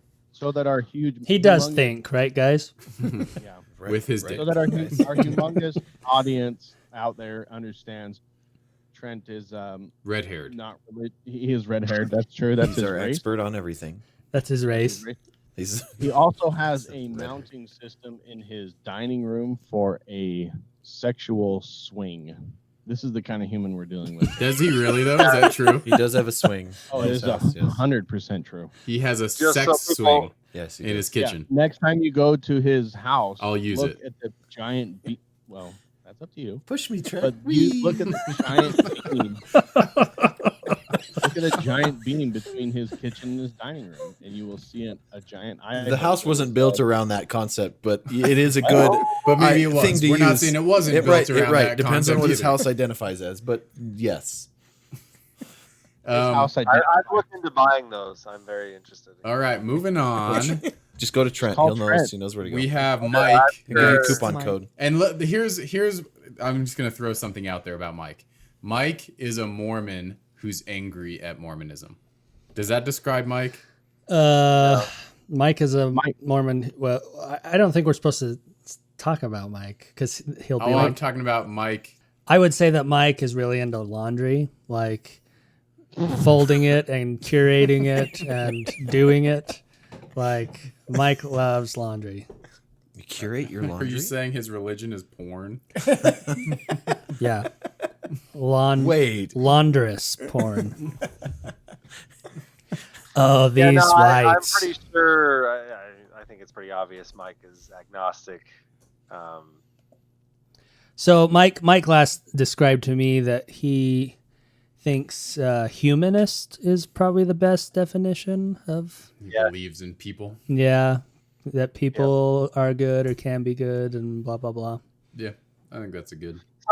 I guess I'd like to follow up with what you were saying, Devin, as far as like morality goes, because Peterson makes that kind of argument. A lot of people. So stupid. What a dumb idiot! Oh my god! It's the intellectual dark web. You are so much smarter than him. Stupidest ever. I very much am. Talk about how the Western world is much more moral, and we should credit Christians for that, right? But it's weird to me because I don't like to. If we take everything at face value, then technically Christians didn't have a problem with slavery. They didn't have a problem with treating women as less than men, and in some cultures, that's a very long time ago. Well, no, it's not. Yeah, it is. 10 minutes ago. Women voting was a long time. You didn't ago? say women voting. You said slavery and women being less than men, and especially slavery, very long time ago. So that was almost. How many PhDs does he have? Beagle? Peterson. Oh, he has I think one. 25. You think he has more than one PhD? But he's the smartest man in the universe. He is a smart dude. He obviously makes dumb arguments sometimes, but he's a smart dude. Like I said, I think he gets into bad faith discussions, but ultimately I don't think that he's a bad faith actor. Whereas Ben Shapiro is just, I think, obviously a bad faith actor. But if you say otherwise, you're a liar. And a dick. Correct.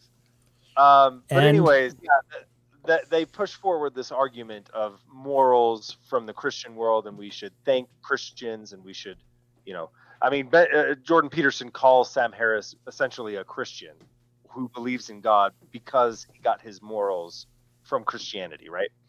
I think his argument is actually that Sam Harris is a Christian because he lives his life in the same way, with the same assumptions and in the same way that Christians do. Right. Which is different. I've heard him talk about the moral aspect of it as well, but it's fine. Anyways, the point is would you say that that's, because I have no problem giving credit to Christians for certain things, for sure. But they also didn't mind slavery for a long time. And they also didn't mind, and still to this day kind of don't mind, treating women as lesser than men. So to say that Christians as a whole didn't mind slavery is probably wrong. There probably were always Christians that did mind slavery. And non-Christians who didn't mind slavery. But Christians, we're talking about the Western world. Right. There was absolutely, slavery was prominent in the Western world. And Christianity was the absolute most prominent religion. So slavery was prominent amongst the Vikings. Slavery was prominent in ancient Egypt. Slavery has been prominent, with Romans everywhere. We're talking specifically about the Western world and about the morals of the Western world. Right? So let me. You can't separate those two. If you want to say that we got our morals from Christianity, then good morals came from Christianity, and anything bad also came from Christianity, because that's where we. Or you could just reframe it and say Christians are people just like Vikings were people, just like Egyptians are people, and we got our morals from those people. Why does it have to be we got those morals from Christians or from Christianity? That's the argument that the IDW, Intellectual Dark Web, Jordan Peterson and Ben Shapiro and others in that group kind of argue, right? That we have our morals from Christianity. I think that's actually mostly a Ben Shapiro argument. I think Jordan Peterson does that as well, but then there's the whole rest of the IDW that I don't know is necessarily pushing hard on that. Sam Harris, Brett Weinstein, Eric Weinstein, however you say their last name. I don't think they're pushing on that very hard. And I would Harvey? agree with the So thumbs down. So we've diverged religiously. We've definitely diverged politically, right? Maybe have religiously diverged. we have religiously diverged and politically. So we've got some conservatives, some moderates, some liberals, some super hyper crazy way left liberals. One of them, yeah. I won't say who. That's me. It is Jeff. But we still get along. Mostly, Yeah. Right, Jeff? We argue on Friday nights Yeah. till totally midnight. love it. But You what, Jeff? I love talking to you guys no matter what, Oh, whether good. we get along or not. Oh, that's true. Let's not get along. That's why he would cruise the 8 with us. So actually, this is like an totally interesting thing that I have been thinking about lately with the way the world seems crazy right now. Something that I see a lot, and I think our friend group is good at this, but the world in general, it seems to be, or at least the U.S. in general, seems He's to be not as good good at as this. us. Not as Seriously, good as right us, now as us. is, and I feel like the left is way worse at this than the right is, but whatever. It's that when somebody makes an argument that they don't like, that they disagree with, that entire person is bad now. Like everything about that person is bad. All of their arguments are stupid. That person is entirely stupid and bad now because they made an argument that we don't like. Is that what is being defined as the cancel culture? I think, like, yeah, someone- I think that's a part of it. Yeah. Mhm. Yeah, it's definitely a part of it. Yeah. I think that's It's like, like, I don't agree with you, therefore you don't exist. Canceled, Control Delete. yeah, I think that's like, Cancel culture more specifically talks to kind of destroying a person's life I think it's, or their brand, right? I think So- it's a negative consequence. I think it's a negative consequence of the kind of thing that I'm describing. Like somebody made an argument that we don't like, so they're bad, therefore we have to cancel them, and they're gone. They can't talk anymore, right? I think that's like a really bad thing. But I think our friends, and maybe most people are like this, where the people they actually talk to face, they're fine with it. Maybe this is just like an online thing. I don't know. I think it's a social Media thing. Like we get online and now it's like, well, this person tweeted that, therefore he's bad forever. Where with our friends, we can be like, yeah, he said that terrible thing once, but I know he's a good person. Yeah, Right. And hasn't it kind of been exaggerated over this past year? Like we've got the election and coronavirus and all these things that have happened. To really wrap up, I think most people would agree that it's been like probably one of the crappiest years in a long time. Like just in general. Yeah. I have a feeling that certain World War years were also pretty crappy. Oh yeah, I'm saying in recent memory. in recent times. Obviously, what we're dealing with is like, you know, from our PC millennial view, we're like, oh, this is so terrible, and people we couldn't go to the restaurant Yeah. we wanted to. I couldn't even dine in, and people back And then like were they- like ripping the metal off their houses to donate to the army so they could make shells. Yeah, to, I think Instead we're of kind sitting in the making- restaurant, I had to pay somebody to drive the food to my Yeah. house for me. And it cost an Yeah, extra I $6. think we're kind of making light of the situation here. You I think for so? All of, yeah, definitely. The You really anecdote, think- the anecdotes that we're giving are incredibly light. For us, I think it's been, while we can't go to the restaurants that we like or whatever, that's as bad as it's gotten for us. We Whereas were in joking, Beagle. Right. Whereas It in was a some joke. people- We were kidding. Right. But as far as Continue, like yes, where go people were dying for, in wars and whatnot, there's a prominent NBA player, Karl Anthony Towns, who has lost like 7 family members to COVID because, you give it to the people that you know. So there's definitely families out there who have lost a lot of people in their family just in this past year. Here's an interesting thing is that is that really that big of a deal? Like, I hate to be insensitive, and this is what I think the cancel culture is all about. Is 7 people being lost from one family really headline news or the main topic of the night? I don't think it is. I'm sorry. Beagle, haven't you seen Saving Private Ryan? that woman lost 5 boys. Or 5 boys is way worse than 7. And it's incredibly sad too. What the fuck are we even talking about right now? So there obviously have been families and individuals affected by coronavirus, but overall, World War II is not even a comparison. World War II killed as many as 80 to 90. What I'm saying is that the problem or the perception of whether this was a good year or a bad year is very localized. For some people, this was an absolutely atrocious year where they lost their job. Many family members close to them died. That's what Phil's saying is for the most part, everyone is negatively impacted in this year. Sucked. From a global aspect, there's definitely. It's been a bad year in our lifetime. But can I tell you though, and I don't know if everyone's experienced this or anyone else has experienced this. Business-wise, this year has been insanely good. Yeah, it just depends on the person. It depends on the business, the industry. If you're in entertainment industry, it sucked. If you're in, here's my point though. No one's going to report on that. No one's going to report on the fact that construction, which is the industry I'm in, is booming like an insane fucking ant. At least in Utah. But I mean, in 2007, construction went downhill very fast. I have 2 brothers in construction. There were some industries that boomed from that moment, but nobody's going to talk about it because that's not the, Because why would you? That's right. It's positive. Why would you talk about positive news? Yeah. Positive doesn't drive profits. That's right. And I'm telling you, I'll tell everyone right now that anyone in the construction industry that is worth a damn is making hand over fist from the day the coronavirus started till right now.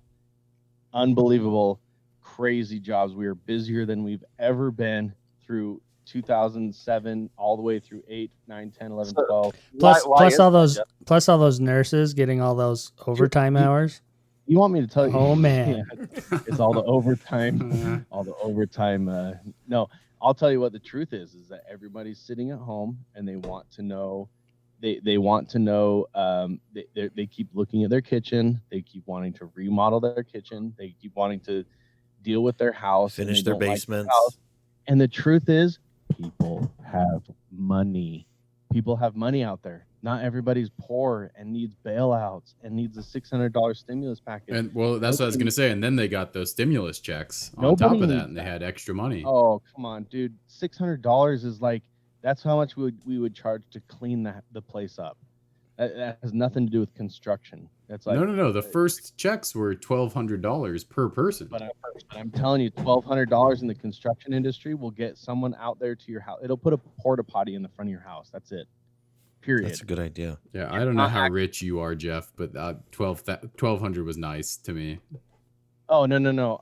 He's saying construction-wise, it can't get you much. It didn't. $1,200 to each person did not interfere and create a positive reaction in the construction industry. So wait, what I'm getting at is that the people out there, despite the coronavirus, still are making tons of money to remodel their houses, to remodel their businesses. Right now, TIs, right? Tenant improvements, which are construction for corporations and people that own that are in buildings, are unbelievably insane right now. Like people are spending hundreds of thousands of dollars to improve their company's headquarters or places of work because guess what? Nobody's at the company right now, and so they can put it under construction. And when everyone comes back after this whole coronavirus thing, they'll have this whole remodeled section, right? Where a building that would house 200 people is now housing 30. They're putting it under construction to remodel it and update it and make it awesome. So Beagle, I want to go back to this because we all agree it's been a rough year. But was it as rough? Except for Jeff, is it even in the same ballpark as like 1941, 1942, the height of World War II? No, and I said this in 2007 as well, when that recession was kicking off, because I remember some people were nervous about how things turn out. And I was like, yeah, but we've progressed so far. Like people back in the Great Depression days, it was like, oh, I don't have money. I guess we just starve tonight. I guess we just don't eat. Whereas now it's like people don't have money. to basically, they don't have gas money to go see a movie or something. And I mean, I'm just generalizing because there definitely are, people who can't afford anything. But overall, yeah, I think the floor has been lifted since the Great Depression. Oh yeah, That you just can't drop below. yeah. It's Or like it's hard instead to of drop. you can't feed your family is the Great Depression analogy. You can't get takeout is the 2020 analogy, right? Right. So the interesting thing about right now, and I'm a little bit actually riled up about this because if we're talking about the Depression versus now, the Depression was, and actually I don't know off the top of my head the financial circumstances that caused that, but it was a financial industry issue, right? That where they had so much faith in gold or something like that, and that kind of collapsed, and there was some issue there.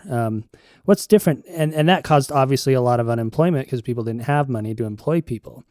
What kind of riles me up now is that the state of our economy and people's ability to work and get food and things like that is largely the fault of mandates by our own government, where they've actually shut down these jobs. It's not that the economy dropped and then jobs dropped because of it. It's that the government actually told a certain section of the economy you can't work, and still to this day in a lot of the areas that's still the case. And I think that's a problem. I don't think coronavirus merits that kind of action that we've taken. And it could. Well, those are two separate. What you're saying are two separate things. Two amazing agree, things. I agree that certain policies were not good, but again, coronavirus was very new. We all kind of had to just pick it up and learn, and you had to learn how as you go, right? No, that's all false. Was coronavirus created by Mitt Romney and Bill Gates? But what you're saying as far as jobs go, we live in a faith-based economy. If people do not feel safe to go to a spa or to go get a haircut, it's that business is just going to lose out. They might not lose jobs, but they're definitely going to lose profits. But listen to what Phil is trying to say is that it's not a matter of people feel unsafe going to the movies and people feel unsafe about going to the salon. It's that the government is mandating that you cannot, that those businesses have to shut down. No, don't interrupt me. They are actually governed. Gavin Newsom is factually saying you cannot go to a salon and you cannot go to a restaurant and you cannot go to a movie. So those industries, time out. Those industries are not suffering; they are being mandated to shut down. That's what Phil is trying to say. Right. So as far as salons go, I don't know if there's a new mandate out, but no, the mandate as far as salons go was just that you had to do your haircut outside or you had to both wear a mask. There were always policies to allow many people to work, not all people, but many people to work. Significantly less than could before, right? Well, it was right, but that's more of just like a social distancing kind of. There's only so much room. Or mandating only 25% capacity in the restaurant, or you can only seat outside in the restaurant. It's hurting. It's hurting businesses. For sure. I'm not saying that doesn't play a role, but you take Tenet for example. We went out and saw the movie Tenet, right? And held hands the whole time. And nobody understood what was happening. They sat next to each other. Nothing to understand. Nothing happens. I think something happens.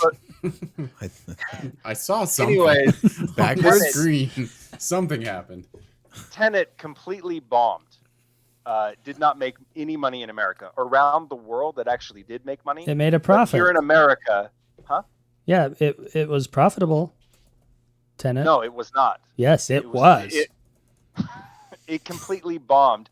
That the whole reason why they didn't come out with further movies in theater, because it was put out by WB, and Dune was going to come out next, and Tenet was kind of their dry run. And when it bombed in America, that's when WB came out and said, no, we're postponing all of our other movies.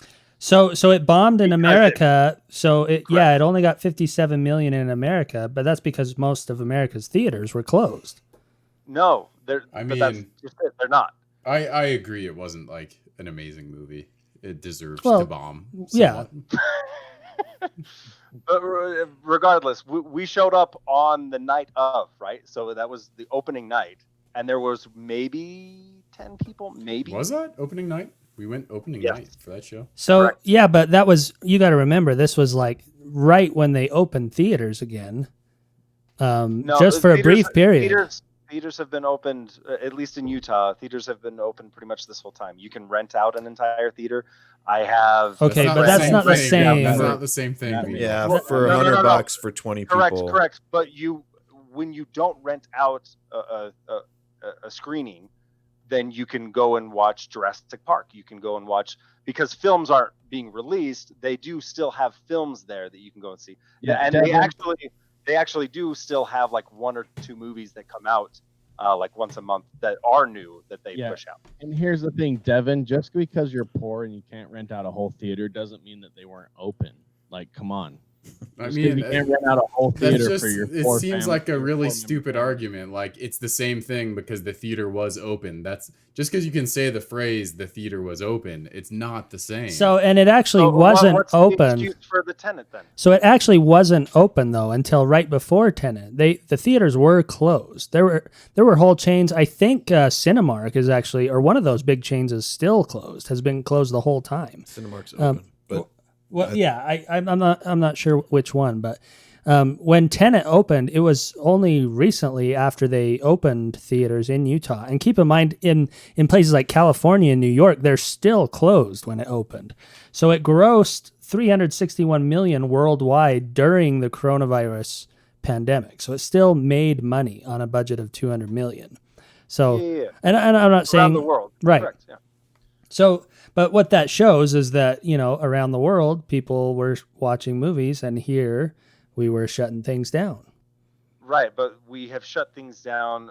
Other countries shut things down. The reason why other countries were also, pumping money into the theaters is because they kept their numbers so low that it was safe enough. People had confidence enough to go to these places and not fear. Depends on the country. So Correct. It's almost like their media wasn't pushing that everyone's going to die. That's just factually incorrect. Well, again, it depends on the country. Some of them were, some of them weren't. I love your comment that that's factually incorrect. Right. New Zealand will shut down their entire country when one person gets sick. They will shut down their entire country for like 2 weeks. What are you And then- talking about? they must have the worst economy in the world. They shut down their whole country for 2 weeks when one person gets sick. Yes. You got to be kidding me. No follow-up? So No. Someone look this up. So one We guy gotta had look this up. Guess what? Once those 2 weeks New are up, Zealand. and there's no, of all the tests that are coming back, nobody's coming back sick. They open everything back up, and people are going to sports. I People heard- are So they're in testing Taiwan. the entire country every 2 weeks. no. I heard that in New Caledonia, when a guy had testicular cancer, they shut down the country until he got better, and then they opened it back up. That's what I heard. So June 9th, 2020, New Zealand declares coronavirus, or New Zealand lifts lockdown as it declares virus eliminated for now. Correct. Yep. Beagle, I don't believe you they've on that. gone I back- don't think they shut down when just one. So person Beagle, gets sick. I googled the phrase "New Zelda D shits shuts down country for 2 weeks every time one person gets sick," and I didn't find anything. You Google new. He Googled the exact thing Beagle said, but spelled way differently, and he didn't get a result. New Zella D shits down country. Google, Phil, I don't know why he couldn't find it. I think Google's censoring you. Everyone knows about New I think it is. It definitely is. News LED shuts down all the time.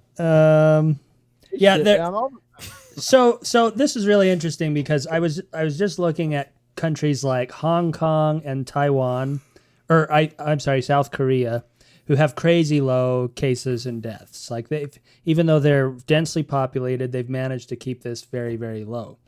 And I've compared it to places like New York or New Jersey, who have like the highest rates of death and infection still in the world, or some of the highest in the world. And what's really interesting is that if you actually compare, so those Asian countries that I mentioned have like 50 per 100,000 deaths. And in New York, New Jersey, it's around 2,000 per 100,000, which sounds like a big difference. But if you actually look at both of those as a decimal or a percentage number, the difference between the best countries in the world and the worst places in the world is actually like, I think it was like 0.02% difference in the actual result. And so I kind of bring up the same argument I have before is anything we do. Either, so try it out. So we have, let's see. And you can tell me if I'm doing the math wrong. You're doing the math wrong. So yeah, so you invited me to tell you. So let's go 50 divided by it's out of 1 million. 50 divided by 1 million is 0.00005. Right? Look, so I'm looking at it right now in how do you even say this? Worldometers? Worldometers. I don't know how they say it. Anyways, this is like the website I think we have collectively as a group decided we're using it. Right. Right.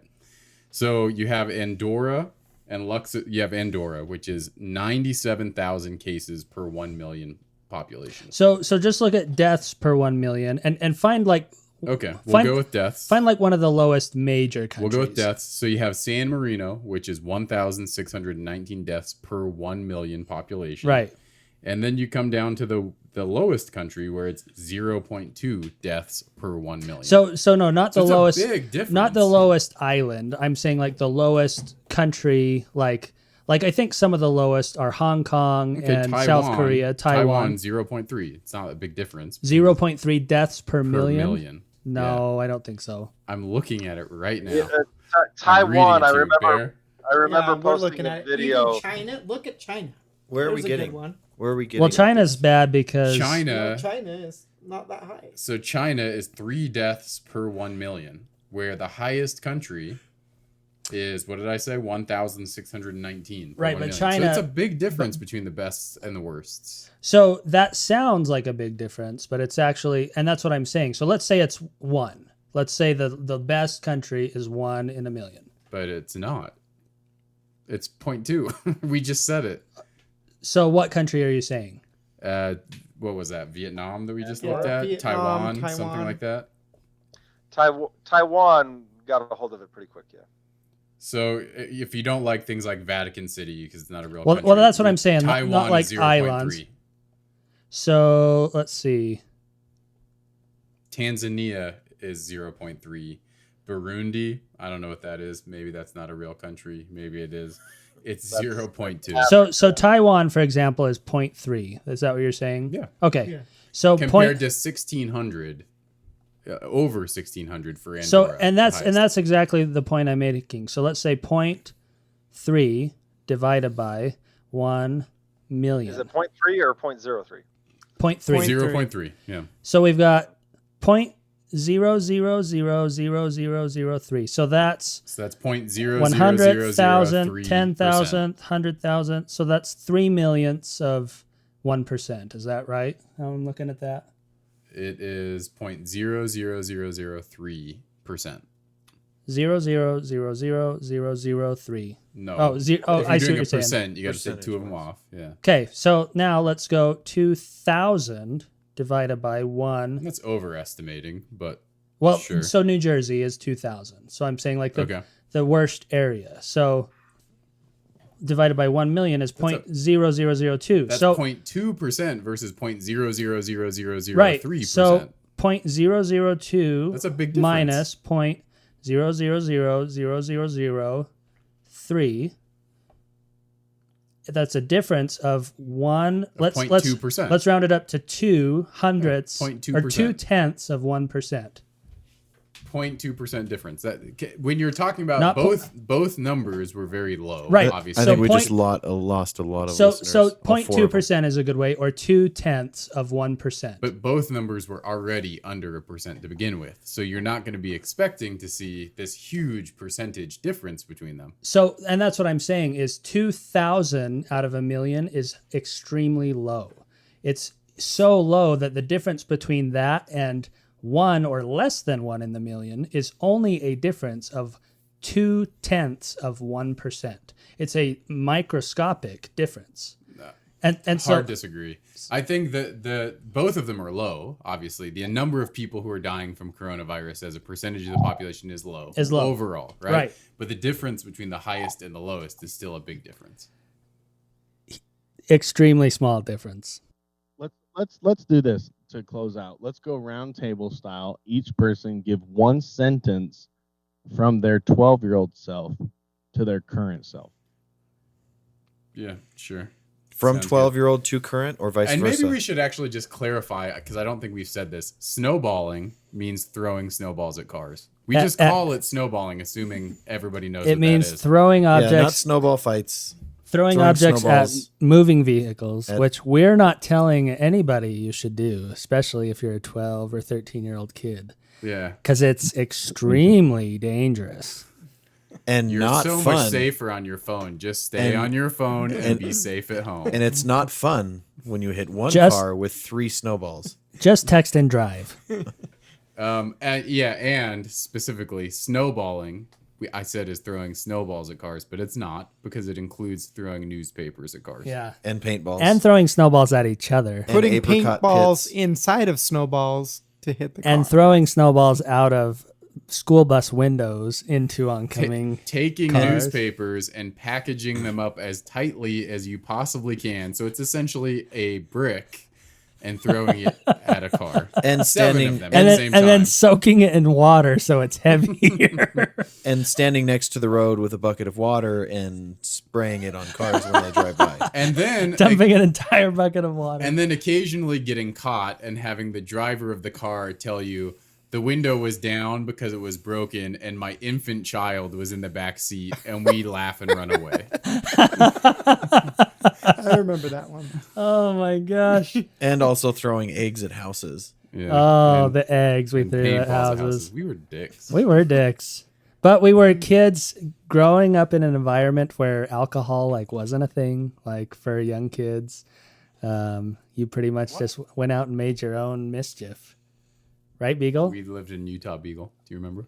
Utah? I do I guess American maybe you fork? guys- my brothers were very much involved in alcohol. Well, it was a thing for like only the most rebellious Yeah. in junior high and high school were the kids that yeah. in our minds, like Phil didn't actually mean from our it didn't perspective. exist in Yeah. Utah. from our perspective, you were the most rebellious if you drank alcohol. And in high obviously, I school. didn't grow up outside of Utah, but conversations I have with people who have, that's more of a common thing. Isn't that an interesting thing how alcohol kept people From vandalizing countless houses. Alcohol actually kept people like safer and doing more like, I don't know what the right word is, like less rebellious activities than we were involved in because we didn't have alcohol. Right. Well, because the alcohol brings along with it the anxiety of like, oh, I can't be around people or public go places. outside, Yeah. So I can't be like out there where in our minds, if I look back at it, like, oh, I'm going to throw this snowball at a moving vehicle. And the worst that's going to happen is some police officer is going to stop me and say, don't do that, son. Like, I think really maybe what it is like, This conversation has gotten very Mormon and very white. ew, that you're was so racist. Much, you're so much better than our this, goal Beagle. is to Very, American very much. fork our audience. That is exactly what we're Yeah, trying to do. Beagle, we're not trying to be the woke people who All right. shame our Beagle, own skin color. You're better than this conversation, so you can tap out for just a minute. But I'm going to finish this conversation. And it's like we think that alcohol was so bad, and so we didn't do it. But really, we were all just chasing another drug. Like, we were all just chasing adrenaline, which is just another drug that we wanted to feel all the time. Oh, absolutely. Yeah, that was our likes and comments and shares back then. And it was a drug. Like, seriously, like, I mean, I've never done drugs other than some blow off. You guys know what I mean. But oh my goodness. I mean, we could see it on each other's faces. It literally was like we'd look at each other, and it was like, "I need this right now." Yeah, exactly. I need a hit. It was like the junkie friends that get together, like, "Oh, I need a hit, man." Like, "Oh, I'll help you out, buddy." Like, here, throw this snowball. Yeah. And as the sound of it hitting the car was like ecstasy, and you would run away like laughing, and like my whole body was convulsing with like joy. It was just in like the middle of the driver's side door was the best sound. Oh my gosh! And then you'd make it to the other side of like the bush or whatever that you were like going through, or you'd jump over the fence. And then you'd get the come down or whatever, where you're like, "Oh, I'm safe now." Like, crap. I need another hit. I need to go back. Don't you remember when it got so bad we'd even throw them at like cop cars? That's how we kept scrolling. I remember once I threw one at a cop car. I realized it was a cop car after I threw it. Not that we've ever done this before. Theoretically, don't ever do it, kids. Maybe you throw the snowball and you realize it's a cop car, and then the snowball splits in half and then goes on either side of the cop car, so you're safe. I remember that. That's a good idea. I remember that one, and that one was scary. Right on 50. But it was like you'd get safe, and then you'd be like, "Oh crap, I'm safe now." Like, you didn't think about it that consciously, but I think like subconsciously this is what happened. And so you'd be like, "Well, maybe one of my friends is not safe."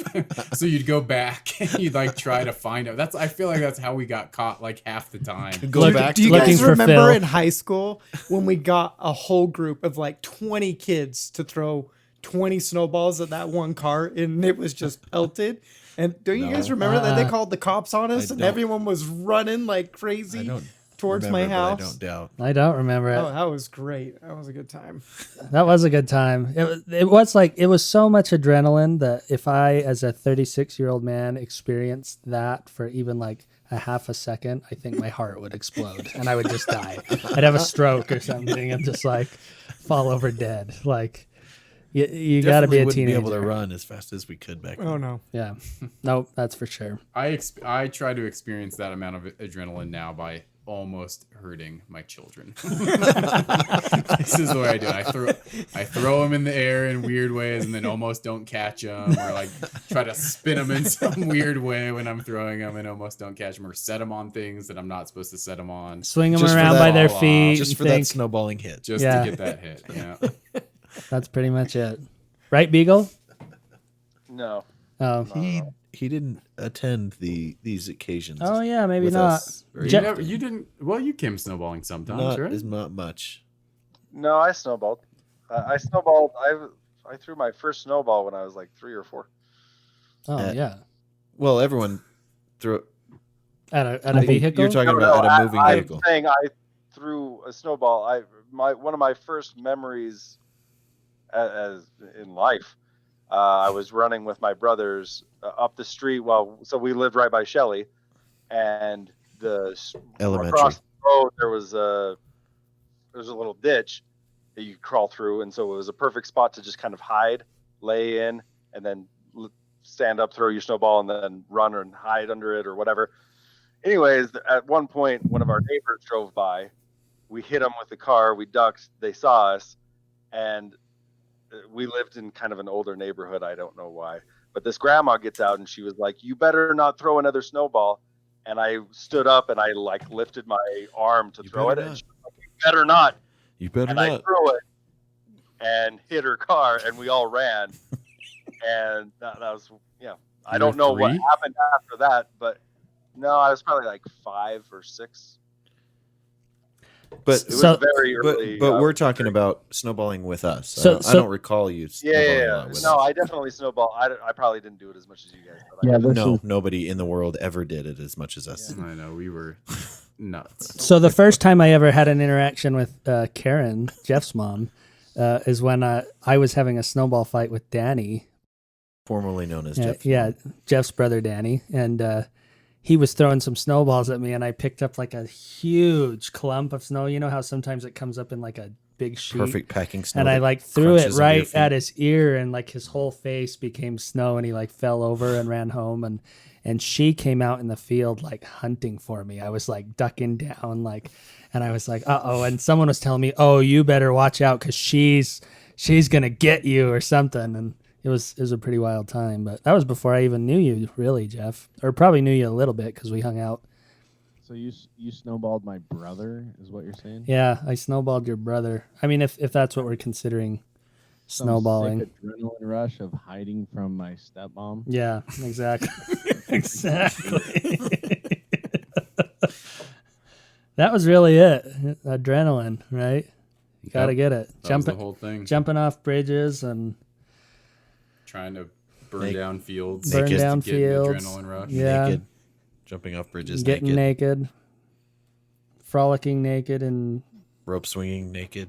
rope swinging naked. Was the naked part an adrenaline rush? Was that what that was? It had to have been. I think it was just like, how do we make this more adrenaline? Like Yeah, we can jump off this bridge, but why not do it and wait for the one car every 30 minutes to drive by right at that moment with our clothes off? To pull all these things together, I think that as a 35, 36-year-old man right now, I could be naked throwing a snowball at a car that was lit on fire, and I would not have any adrenaline rushing. I would just want to take.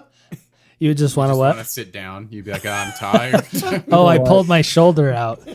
Be like, you know what? Whatever goal I had here, that's accomplished. Now it's time for a nap and maybe a cup of coffee so I can stay awake.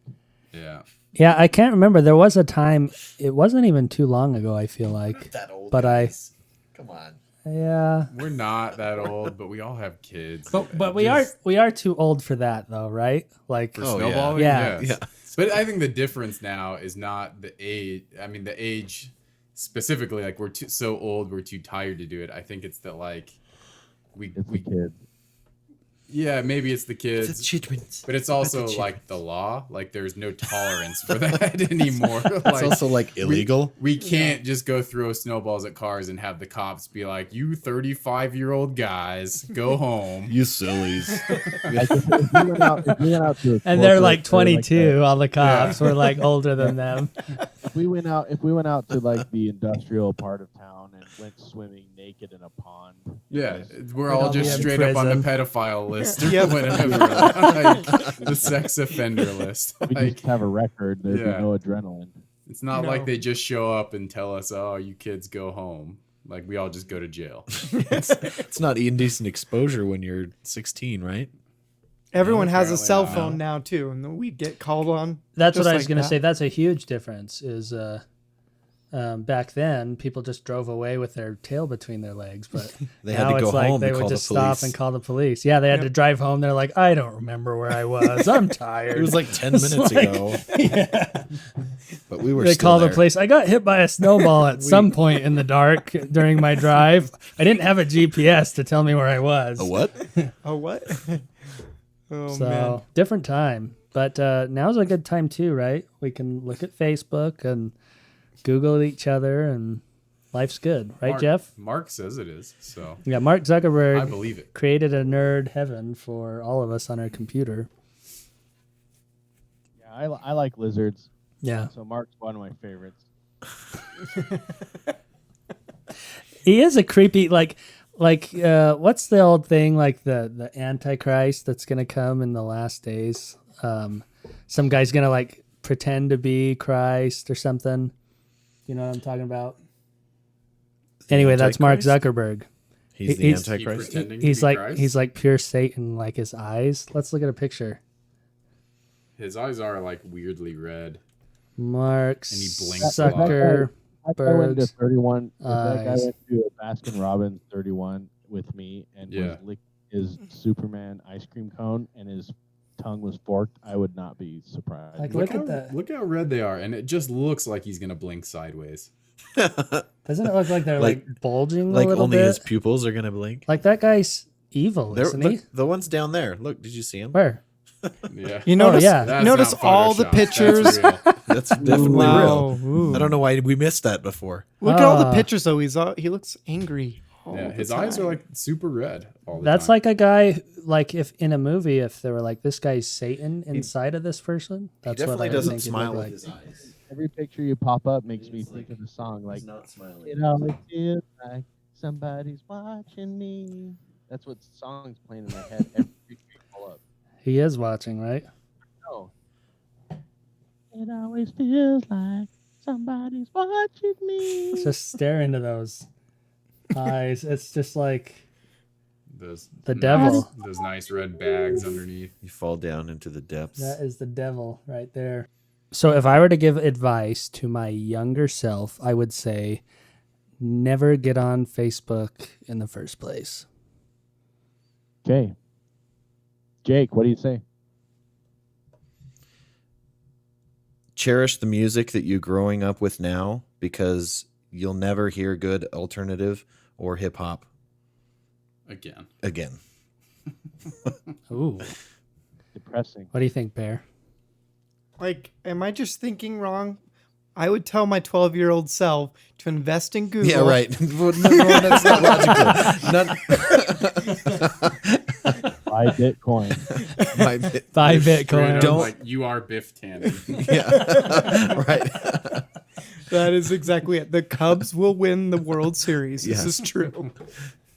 Put all your money on the Cubs. Yeah, Bitcoin for sure. And Apple, right? Yep, and Apple. Invest in That's literally what I would tell invest in my re- 12-year-old self. Yeah. Buy up as much real estate in Lehigh as you can. Right? Yeah. Except you're 12, so you can't buy, and When you don't you- know what real estate is. But Facebook, you tell them to not. Yes. Okay, Devin, what would you say?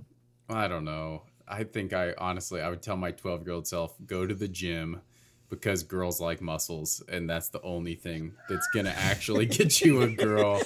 Like, your wit doesn't actually work for you with girls like you think it does. So just go to the gym. My personality's so great, they will flock That's like to I me. like tried to convince myself for decades. Like, well, you're witty and you're smart, so they're gonna like that. Nope, didn't work. They want the abs. All right, Phil, what is it? Oh, you already went. Yep. Eagle. Did Phil already go? I did. Yeah, Yeah. you went first. I said something Don't get on about. Facebook in the first place. Don't log into Facebook. Oh yeah. Oh, that's right. Yeah, I would say invest in Amazon, and I don't know, probably something like shit gets weird when you get old. Yep, that's great. Do you think So- it's weirder when you're older or when you were in like junior high? No, shit's definitely weird as an adult. You think so? Yeah. I think it's always smelled really bad. Yeah, it has. It That's actually no. To be fair, if we're going just straight shit, it gets weirder as you get older. What kind of shits are you having? it's definitely a weirder process. Let's be honest. They at least take longer. I don't Yeah. know. They're- Take longer. Takes like time to snake through something. Is in that what there you that- tell your 12-year-old self? Like, it's fine. You'll be in there an hour. It's fine. And not just once every other day. Take your probably iPad 4 with times you. a day. every single morning. And it's like clockwork. It's just what happens. But that's all I got for you. See you later. I only had luck, 30 buddy. seconds. So, Jeff, All right, Jeff, I'm close the us last off. one on this. So I would tell my 12-year-old self, hey, buddy, you're not fat. Have a good one. Was that the You're end? just juicy. So that was it. It was just like, dude, you're not fat. I hate to tell you this, but you Oh. think you're fat, you're not. Just wait Wait until till you get later. older. You'll be fatter. You'll learn what being fat is as you age. And then At this you point, realize in at the 12 years fat old that you league, hate your are a future self. rookie. You're a rookie. You haven't even delved into it fat Yeah, yet. wait till you get to the pros when you're in your mid-30s. Yeah. When you've hit a level of fat that you'll never recover from. You can't. Listen, You'll fat at never this recover age from- equals dying diseases. Fat at your age means nothing. Amen. That's true. freaking I men. feel like we gave ourselves a lot of depressing advice. All of us. Really did. It actually wasn't even advice at all. We just gave ourselves pessimism. Yeah. Life is gonna suck. Is that how we look at life right now? I'll Is it- rephrase my advice by saying the music of your generation is so much good. It's so much good. Most bigly, goodly music. And with that, I'll say thanks to our listeners for listening to American Forked, a story of 8 young idiots who were born and raised in one of the weirdest, greatest towns in America.